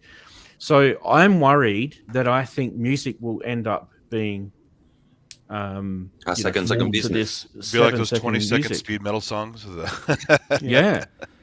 And that would be a real shame. Well, that would, certain bigger artists are already doing that sort of get the hook in the 7 seconds, so that they listen to you've more got to of the get song. the hook in the first 7 seconds of the song, or else, no one's interested in it anymore. Imagine like Kraftwerk Autobahn in today's society if it just got released, right? Like it's Pink Floyd, wish you were here. But I like to point out another problem. I have the opposite problem myself. No, I got tons of problems, but just this one this one is relevant. Sorry. Whenever I found these 7 seconds that hook me, and I found video, because sadly I'm getting hooked on reels, and I found that 7 seconds that I want to stay. What else? Cool. Yeah. I'm. Who are you? No. Who are you? No title of the band, no title of the song, no album name, nothing. Even if they manage to hook me and be interested on them, I need to start, Shazamming their video to find out who the fuck they are. Yeah. Well, the problem with the short we will all attention be span thing, nobodies. it's in all kinds of media now too. If you watch any recent TV shows and movies, a scene of a guy climbing a fence could be like 20 edits. You don't need 20 edits if you're making quality cinema or TV shows or whatever. But people like those fast cuts and different angles, and I got to keep engaged. It's like it's like a squirrel on crack. It's like, That is the young generation, isn't it? It's terrible. Crack. No attention span whatsoever. You watch a 70s movie, it's all like smooth and beautiful angles and thoughtful shot compositions and maybe a slow steady cam shot in the late 70s. And it's like, they just fall asleep, They would. Or they just move on the phone. And I was guilty of that. So, can we make just a question, Ranzee? No, another one, Ed.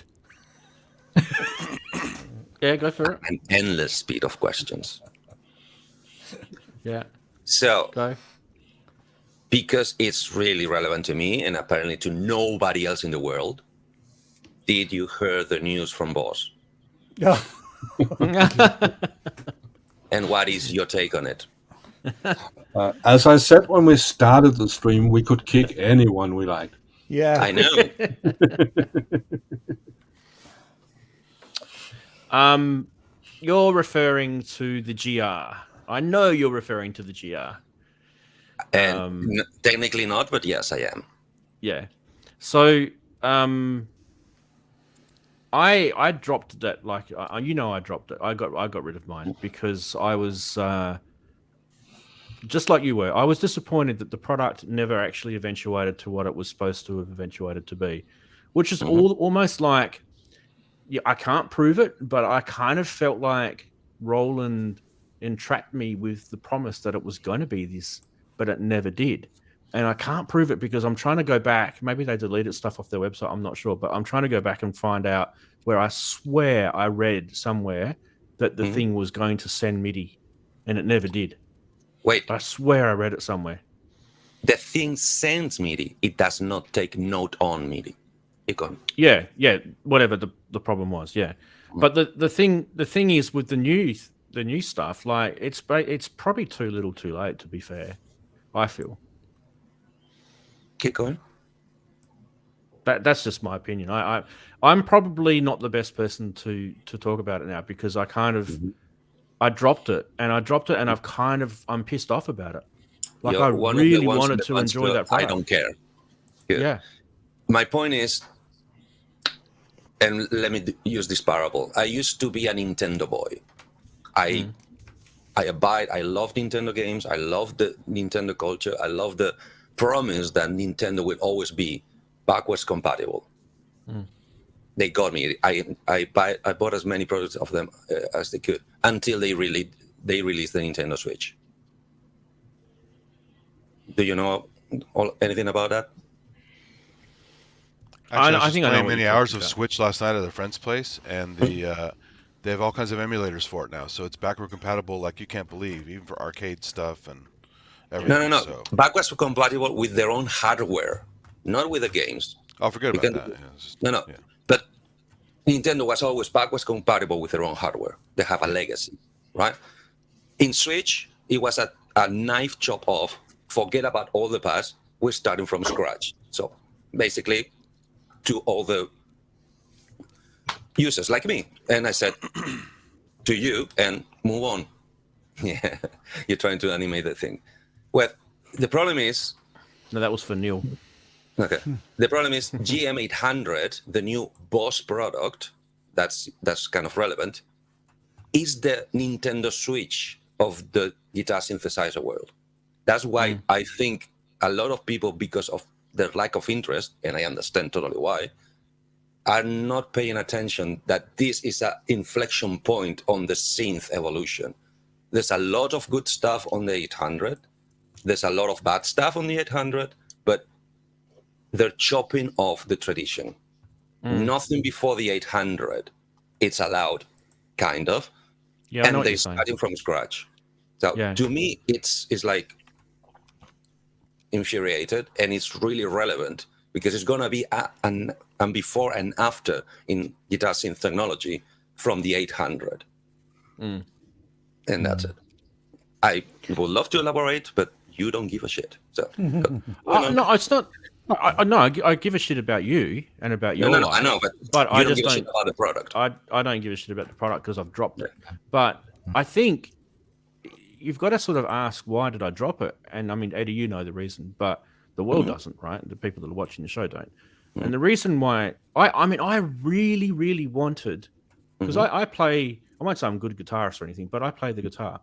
And guitar playing is actually one of my songwriting methods, right? Even though I'm a keyboarder, but because I get a different result by playing guitars than I do by playing keyboards. It's definitely a different result. It's another crayon on the box. And so the GR was going to be, for me, was proposed to be this merging of the two worlds, right? That's what it was going to be. And in some degrees, it did a really good job of that. It did. It was incredible. Like it was amazing. The hex cable and all that. I had the Roland Fender Strat, everything, all the pickups. It was fantastic, right? It did a lot of really, really cool things. But when it comes to the way I work, and you guys will probably be the same because most of you guys are synth guys, right? You're going to want to be able to do stuff with MIDI with this thing because that's the way we are. And it just was shit. Sorry, but it was just absolutely crap. And Roland are never crap at MIDI except for in this product. They really, really dropped the bundle, and I swear that they promised that they were going to do it, but they never did. And I thought that there was going to be a firmware update, and I kept checking. There was never one, and I'm like, I spent a lot of money on this. I've spent probably about, in Australian dollars, probably about $3,000, which is about £1,500 on this, right? Because you got the Fender GK ready guitar. Let's put everything on the table. Yeah. It's I didn't extra. have to. Yeah, exactly. That's my. I could have just bought the GR box and it had the pickup kit, which it did. It did. I actually had an unopened pickup kit in my box, which when I sold it, the guy bought it off me and he was like over the moon because it had an unopened pickup of that. What do you call it? The AE, whatever it's called, the AE something. The actual GK3. model. Yeah. The pickup is the GK3. Yeah. So anyway, that side of it was. It was very under delivering and over promising, and although they had a firmware update, the only thing they changed is the added patch slots. That's that, nothing else, and only because they released the Mark II, the black unit, to allow the blue Mark I units to be equal to the black unit, and that's the only thing they ever did. But think about this, right? Think about this. So say I kept it, right? Let's pretend I kept it. It was only a few months ago that I had it. And let's say if we reverse our mentality with this thing, right? So at the moment, we all know this is a guitar that plays synthesizer, patches, right? And also plays guitar patches too, which is kind of freaks me out a little bit because, like a guitar playing guitar patches on a synth. Okay. That's gone. It does. That's gone. But if you reverse that, and I mentioned that for a reason actually, because if you reverse that, let's say I want to play on my keyboard here and have those guitar patches, which actually some of them sounded amazing. They actually sounded like a grunge guitar. It sounded really Ranzee. good, right? Henrik wants to talk to you. Yeah, I gotta leave. You just ended when you ended, Ranzee, up in the corner at the right. So no problems. I can do that. Thanks, Henrik. for being man. on the show, and thanks for doing the show. Yeah, really appreciate you doing that, Henrik. Be nice to your wife. Same here. Yeah, yes. Hi, hello. Cheers. See you later. Bye bye. I also need to shoot as well. Well, I'm sorry. I think we'll wrap it up in a minute anyway. Okay. Yeah. All right. Sorry, I'm boring everybody. No. That's all right. But what I'm trying to say is, if you reverse the logic of what most people would buy this for, and think about what would a synth guy want to do with this thing, and I guarantee you, most synth guys would go, "Oh my god, it can't do that. That is really stupid." That is like Roland is a synthesizer company predominantly, and it can't do that. Even more when you consider it's the first and so far the only unit who took that away in GR history. Yeah. It's like, what? Yep. But they're doing something very similar with the GM 800. There's another chop off and take away things that should be there. Back. Yeah. Cut back. Yeah.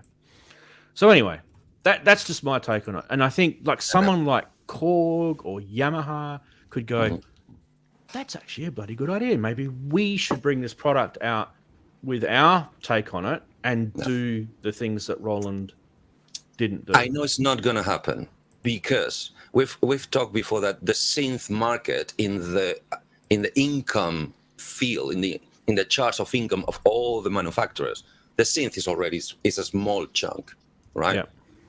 Think about how small is the guitar synth chunk. Let's quickly let Ian say his goodbye because I think he needs to chuff off. I need to shoot. Great show. Good to see you guys. And I'll see you next week. All right. Not before. Good on you, Ian. Take it easy. See you later, guys. Yeah, you too, mate. See you. Bye. Have a good week. Bye. It's about to hit midnight here, and Chris and I are, so we'll hang around for a little bit longer. But yeah, look, the GR argument is definitely there. I knew that you would be biting into it when the news came out. I mean, Yeah. you're the only one. I posted. I shared the link because I was with Synthetics overnight. I posted the first time in the morning in the GR groups the link to the new one with a very clickbaity post, as in GR is dead, long-lived GM, long-life GM. I could not believe it. In 50 minutes, I had 70 comments in one of my posts. That has never, ever happened. And the crazy bit is I had both ends. People saying, wow, that's the best thing since sliced bread. And the other half saying, what the fuck are they thinking? If you were linear and you used it purely for what it, I guess, was core intended to do, you would actually be over the moon with this change, because it would just give you more of what you've already been used to. That's the way I saw it. That's the way I saw it. Wait. What unit are you talking about? The GM. Good. Have you noticed that the GK is gone? Yeah, the GK is gone. The Cosm is gone. The VG is gone. All right. It's not backwards compatible unless you spend 200 or 400 pounds for a software thing. No. For a hardware thing. What's the hardware? What's the hardware thing? It converts between the 13-pin cable and the the hex converter. Okay, yeah. Okay, Yep. but careful. The GK is that £400 for each? No, cable? 200 for each box. If you want, first of all, the new cable is an Ethernet cable. Yeah. All right. Let's start with that. It's a bullshit. It's a 2-wire twisted pair of Ethernet cable between the guitar and the unit. Let's start there. Second, 13-pin was developed to carry a hexaphonic pickup and guitar pickup. That is gone. The Ethernet does not carry guitar. GM800 does not process guitar. You lost your guitar. You need to buy a new set of processors and communication just for the guitar side of your guitar. How stupid is that coming from Boss, the guitar company? You expect that from Roland, but not from Boss. Well, it doesn't stop there. So if you still want to send your hexaphonic pickup to a 13-pin unit that you already have in your collection, chances are, right, you need a 200 hardware add-on. But you lost your guitar. You cannot send your guitar to your 13-pin unit who does process the guitar. Boss is doing an Apple. You need fancy clag nuts now. So, yeah, they're dongles. Yeah. But once again, we're not talking dongles. It's this big. It's a brick the size of a small pedal. And if you want to do the other way around, elephant dongles. If you want to do the other way around, you need another box for the same price to go the other way. Look at this. This happens in the music industry everywhere. Like, remember Firewire, guys? Remember mixers that had Firewire and they didn't have USB? And then, I mean, I've got one here that sits in the corner that's got Firewire. It happens everywhere, all right? Remember Dante and AVB and like, there's all sorts of things that we could probably. At least Firewire would go to the newer connections, though, the Thunderbolt. So Thunderbolt. Yeah. Well, some of them do, some of them don't. Hey, Presonus. If you're quick. Okay, if I'm quick. It's a Boss unit. It's 2023. It's still not USB compliant. Through the USB, it does audio and MIDI to the computer and back. But if you want to use... Yes. You said be quick. You're slowing me down. Good. But it's... opposite to the GR55, it comes with a computer editor that goes to the USB, no problem. But because it's Zencore, you need to get Synology. Okay, if you want the full Synology, you have to pay that on top. But if you want to bring down Synology patches into your unit, which by the way is 4.1 parts multitimbral, you need to put it in a USB stick and then to the unit. It won't go through the USB. All right. And that's why they're wasting real estate in the unit to put a USB A and a USB B. You buy a brand new BMW, and if you want heated seats, you have to pay a subscription. So it will turn it on in your car. You buy a brand new BMW, and it doesn't give you a spare tire. You have to unlock the heated seat option. It's like an app purchase. Yeah. It's like it's the way the world's going, and I think it's just I don't know. Can you guys smell?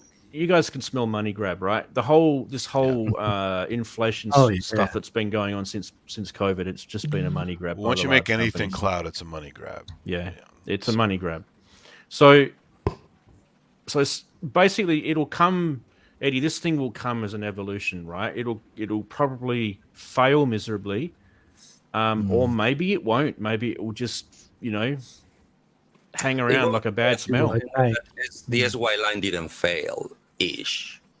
It would have, because once again, we're talking about a very small market.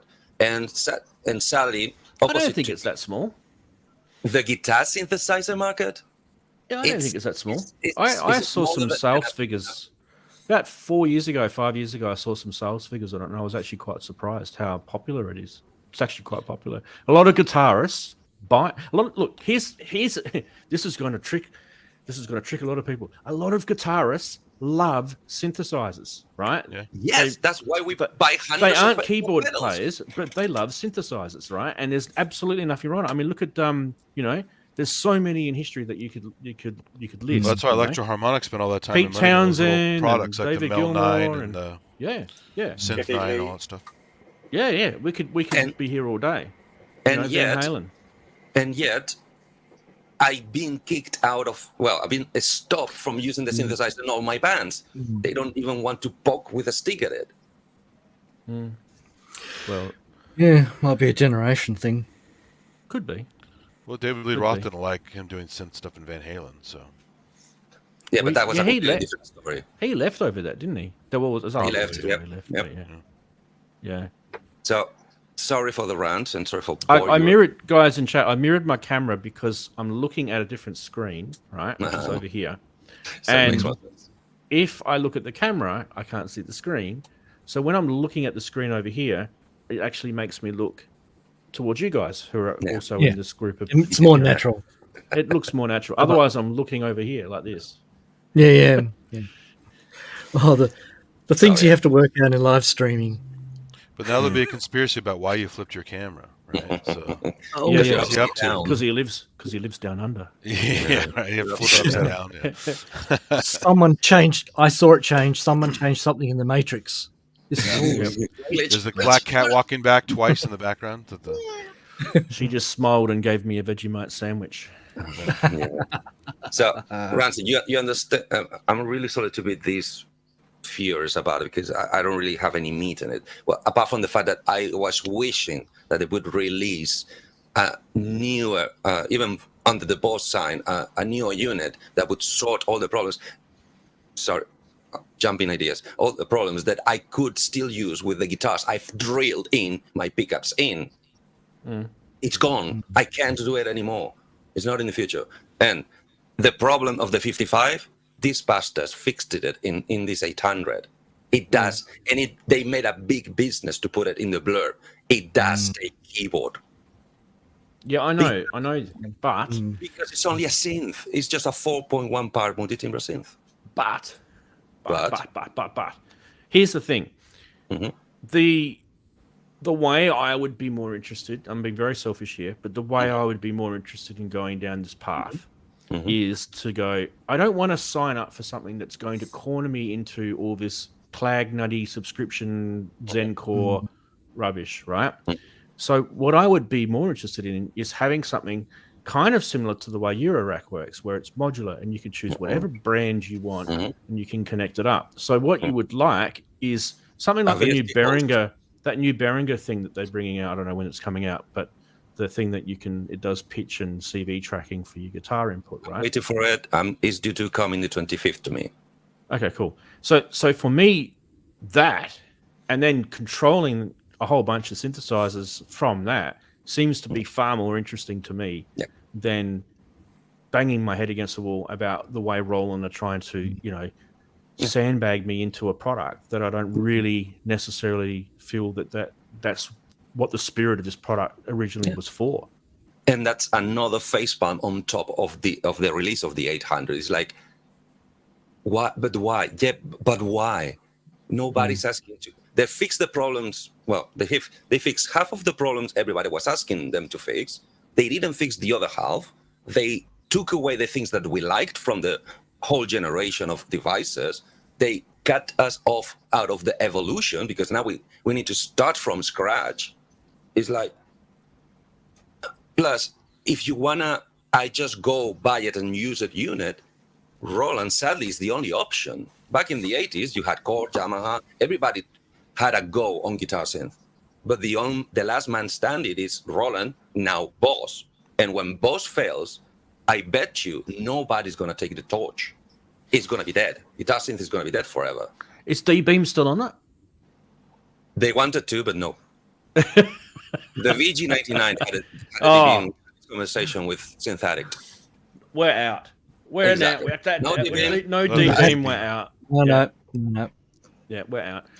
So But think about this from a point of view of being a creative musician, right? Like we're artists, and like if you want to sort of reference painting an oil painting, right? And you don't want to seem like one of the master classics, like a Monet or a Rembrandt. Like you want to have your own style of brushstroke, and you want to, and then all of a sudden you become famous, and people want buy your artwork, right? Well, it's like this with your guitar setup. If you come up with your own rig, if you come up with your own connections and you're doing it through CV and you're doing it through MIDI and you're doing it through your own sound modules, and you're doing this yourself, and you make a hit song, right? And then all of a sudden, oh, Eddie rocks, he's amazing, we love Eddie, right? Oh my God, have you seen his setup? It's so original, it's so unique. Let's find out. All the music mags will be interviewing you. They'll be like, and then, or flip side, oh yeah, Eddie's just got a GR, yeah, there's a dozen out there, yeah. And suddenly the GR55, it reaches $4,000 like a TR-808. I kind of get you, but my problem is I want to do the first part or the second part, but I want to do it with other humans. I don't want to do it on my fucking own. But my circumstances are pushing me. Nobody wants to explore this avenue. At least nobody that I'm in touch with. It's probably in the face of this earth, but we're worlds apart. See where the little Behringer module takes you. That's kind of what I would suggest. It's a very simple thing. It's just a tiny little interface, but what that opens you up to is freedom. The way I see it, it's freedom. You connect it to all your stuff, right? Well, that's all I like Mutant Brain so much. Mutant Brain lets me do all kinds of fun stuff. So yeah. In that line, that's what I'm milking out of the 55, because believe it or not, it's crazy. It performs better once you take the MIDI out. I plugged it to the full rack, the one I showed you in Synthesize, to the full rack of JBs. It performs twice as good than with the internal synth engine. It's crazy. I don't know why. So I know why. Because Roland gear tends to sort of behave well with other Roland gear. It's just a known thing, Maybe they have hate chips in there, like Roland has a hate chip if you plug a Korg into it, and it's like, I'm not going to work now. No, but I mean, just random bugs. Yeah. It's crazy that the performance is better from the 55 controlling my JB 2080 than the GT5 controlling itself. The Behringer thing that we're talking about was the question from the PP1. The PP1. It's a little Eurorack module. Let me get a picture of it up for him. Perfect pitch one. Perfect pitch one, is it? The only thing I don't like about it is red. It's red color. Yeah, it's a little reddy looking thing. Can spray paint. What I'll do is I'll just post a link. But then I have to get silver pen to put back all the names of everything because I won't remember. Go check that out. I've just posted the link in the chat. You guys can check it out. It's a little Eurorack module. You don't actually have to have a Eurorack to use it. You can actually just buy one of those little 4MS, make a little Eurorack powered unit, thing. Theoretically, it also sends a standard MIDI out to the 5-pin DIN. Theoretically, I'll put that to the test. It has USB. It has 5-pin DIN, and it has a USB Type B as well, which I like, and it also has CV and gate. Right. Yep. For me, it's the CV and gate that I'm interested in, and I want to know. I mean, I've seen videos, but I want to know, and you're going to be the person that's going to be telling me first because I haven't got one yet. I want to know how many milliseconds it replies to that strum. It's all in the latency. That's the make it or break it. It's all in the latency. I'm with you. Yeah. And trust me, I will put that shit to the test. Because we know the theory, right? You and I know the theory to death. We know it because pickups should technically be quicker than listening to an audio output of a guitar. Yeah, that's electrically. It even makes sense in my head, like from an engineer's point of view, right? But I've heard some really positive things. I mean, it's definitely going to have latency, but then again, say it's a readable latency that's always consistent. That's a good thing because then you can program that into your track. If you're recording, you can actually program that latency into your DAW, or you can program it into the way you play, like you said. Yeah, you play ahead. You just play slightly ahead, which is exactly what you must do with a. You add a swing. Yeah, you add a swing to your play. Which, in fact, it's not. Oh no. Okay, I said nothing. Because if it's milliseconds, it'll just be a swing, right? Yeah. Yeah. It's just playing ahead. I will. And we've all been there with bands too. We've been there where you might have a live drummer, right, and you might have a drum machine, and all of a sudden the drummer starts to race with the drum machine. You know, it's quite common unless he's got a click track in his ear, but usually sometimes they take them off because they get shitty with them. I don't know why drummers get shitty with click tracks. Because they swing a lot. Because they want to swing, yeah, that's it. That's true. Or they can actually. But that's the thing, like with these, you know, electronic devices that will take music from an audio source, like if it's a voice thing. Remember how we were talking about that, what was it, TC Helicon? Yeah. So Behringer own, well, not Behringer, Music Tribe own that. They own all the algorithms now. So all the TC Helicon, so they can use, and they were really, really powerful. Those TC Helicoms were picking up voice almost instantaneously from a mic, and then you all of a sudden have harmony in your mic. It tracks really well. It's really. I have one right good. I have the voice, the workshop. Voice Live Work from something. Voice Works Plus, and I also have a floor unit. It's real time. Those people can harmonize and pitch shift real time, and it's been there, to my knowledge, since the 90s, 95. And this is what I mean. Like if the actual ability for computers to be able to translate digitally this stuff really quickly now, we don't need to worry about the pickups on a guitar anymore, right? Oh, we don't need to. Oh, yeah, he's just dropped out, is he? Apparently. Hey, Ranzee, real quick, I put a little thing in the chat. People might get a kick out of it. We were talking about short attention span in movies and music and stuff. This is a great scene from Taken 3 where it's 15 edits of Liam Neeson climbing a fence, just trying to make it exciting. That's so stupid. I think anyone who's done video editing has been faced with that challenge before. It's just really quick, cover it in edits. It's boring. Yeah. Quick. Okay, I don't have any other footage. I'll just It's not even that. It's purposely done to make it exciting. And it's not exciting. It's distracting as hell. You're like, what? Yeah. Yeah. Anyway, a lot of this talk that we're talking about with guitar pickups and stuff like that, it doesn't actually need to be a guitar. Like that little PP1 can be any audio input. Claims to pick any voltage and make it MIDI. Like in the demo, it goes with a microphone as well. You could use a kazoo in a microphone. Yep. Yeah. That's what it claims. Let's see if they deliver. Yeah. And the other, I guess, the next step would be interesting, would be to actually take the waveform that we're hearing, and Andy, I just noticed, Andy, you're synth addict. Yeah, I left it from last time. It was a kind of a joke. See people paying attention, but cool. I didn't just put you on the spot. Yeah. So you know how we've been talking over the last few weeks about how you can use waveforms as a randomizer source for things like sample and hold and things like that. But you can also use waveforms as modulation sources as well, you know, like amplitude modulation, right? So it'd be interesting to see if that product had any scope to be able to do that sort of stuff as well. Theoretically, from the CV, you could use it as an envelope generator. Theoretically, well, it does have CV out and gate out, but I mean, it'd be nice if it had an envelope follower. It can do. I mean, in my head, please, Chris, correct me because you're the one who knows the guts of that stuff. In order to be able to transform guitar voltage into MIDI, they need the electronics of an envelope follower. It's the only way to know when to start, how low, what's the pitch, for how long, and when to close it.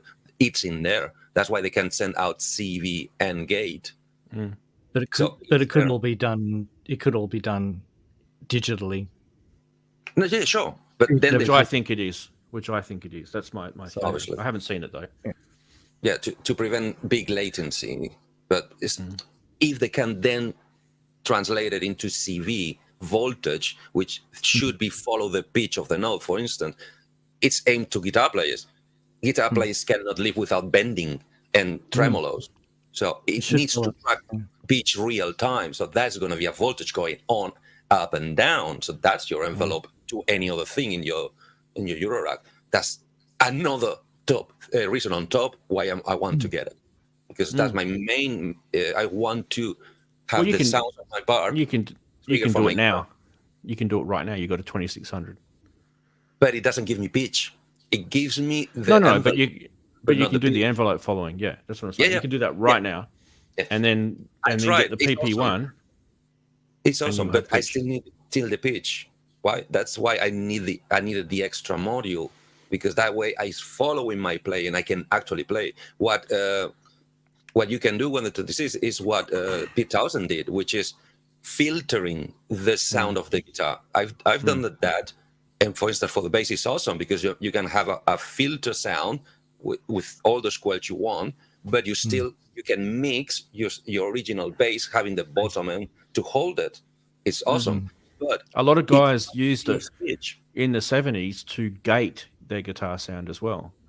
So they literally used an LFO on one of the oscillators, and they put that through one of the envelope generators, and they gated the sound through the filter, through the 2600, because it did a really good job of it. And the other thing that I might be confusing that, please correct me, that the Behringer is promising is polyphony. Obviously, for the 5-pin DIN out, if they actually do polyphony, it's going to be that not on the CV. I haven't heard that. You need to tell me where you've seen that, because I haven't heard that. On the promotional video of Behringer, the guy is playing chords. Right. On the guitar. So they're inferring that it will do polyphony over MIDI. As I said, that's the ones that if it doesn't come, it's not like Roland. We're inferring that the GI was going to stay forever. MIDI. Exactly. Just because it has a 5-pin fucking DIN in it, it should, but it didn't. Yeah, it did. All right, we should wrap the show up, guys, because Chris and I are going to turn into pumpkins very quickly. Yep. Indeed. I've got soccer in the morning, or football for you people in Europe. I'm starting to envy your social life, mate. My social life. I don't have a social life. I'm a father, and my my social life is them, the kids. That's pretty much. Yeah. It's been awesome that you guys were able to sort of have the show running anyway. Because I didn't want to have another week where we just didn't have a show. So Henrik and I came up with the idea that we'd just do it through StreamYard, and that way he could start the show on time, and then when I get here we are. And now the show's been going for like 3 hours or something stupid, which is crazy. Well, the lunatic's running. Whenever you have me, you know it's gonna get long. I'm sorry. They can't stop. Now I think Kent is going to be doing a show soon. So I hope today. Usually does on Saturdays. Yeah. Oh wow. So stay tuned for the Kent's channel. So hello to everyone who's going to move over there. Big thank you to all the chatties who were part of the chat, and sorry that you guys didn't get to see yourselves until I got here, because I've got all the mod cons here. I am going to flip my video back the other way because it's doing my head in. It's weird. It is, isn't it? Thanks. I'm looking at myself going, hang on, I'm turning that way, but I'm going that way. What's going on? You're back to the evil parallel Ranzee, right? Because you flipped it. So. Yeah, that's it. It's like Star Trek when it flips. Yeah. All right, guys. I'm going to hit the end broadcast button. I'm not even going to worry about rolling the end titles. I just think we'll just say goodbye. And come on, you need to give credit to your supporters. No, because I can't work out how to get the audio to come through. So you'll literally just see the animation, and you won't hear anything. There's no point. It'll just it'll be a train wreck like most of my shows are. No, trust me, not. All right. Enjoy the rest of your weekend. Don't forget to hit record. Buddy. And everyone be jealous of JX3D and his new synth. See you yes, all. jealous. See ya. Bye. Now, where is this end broadcast button? Oh, it's this big red one. What happens when I go like...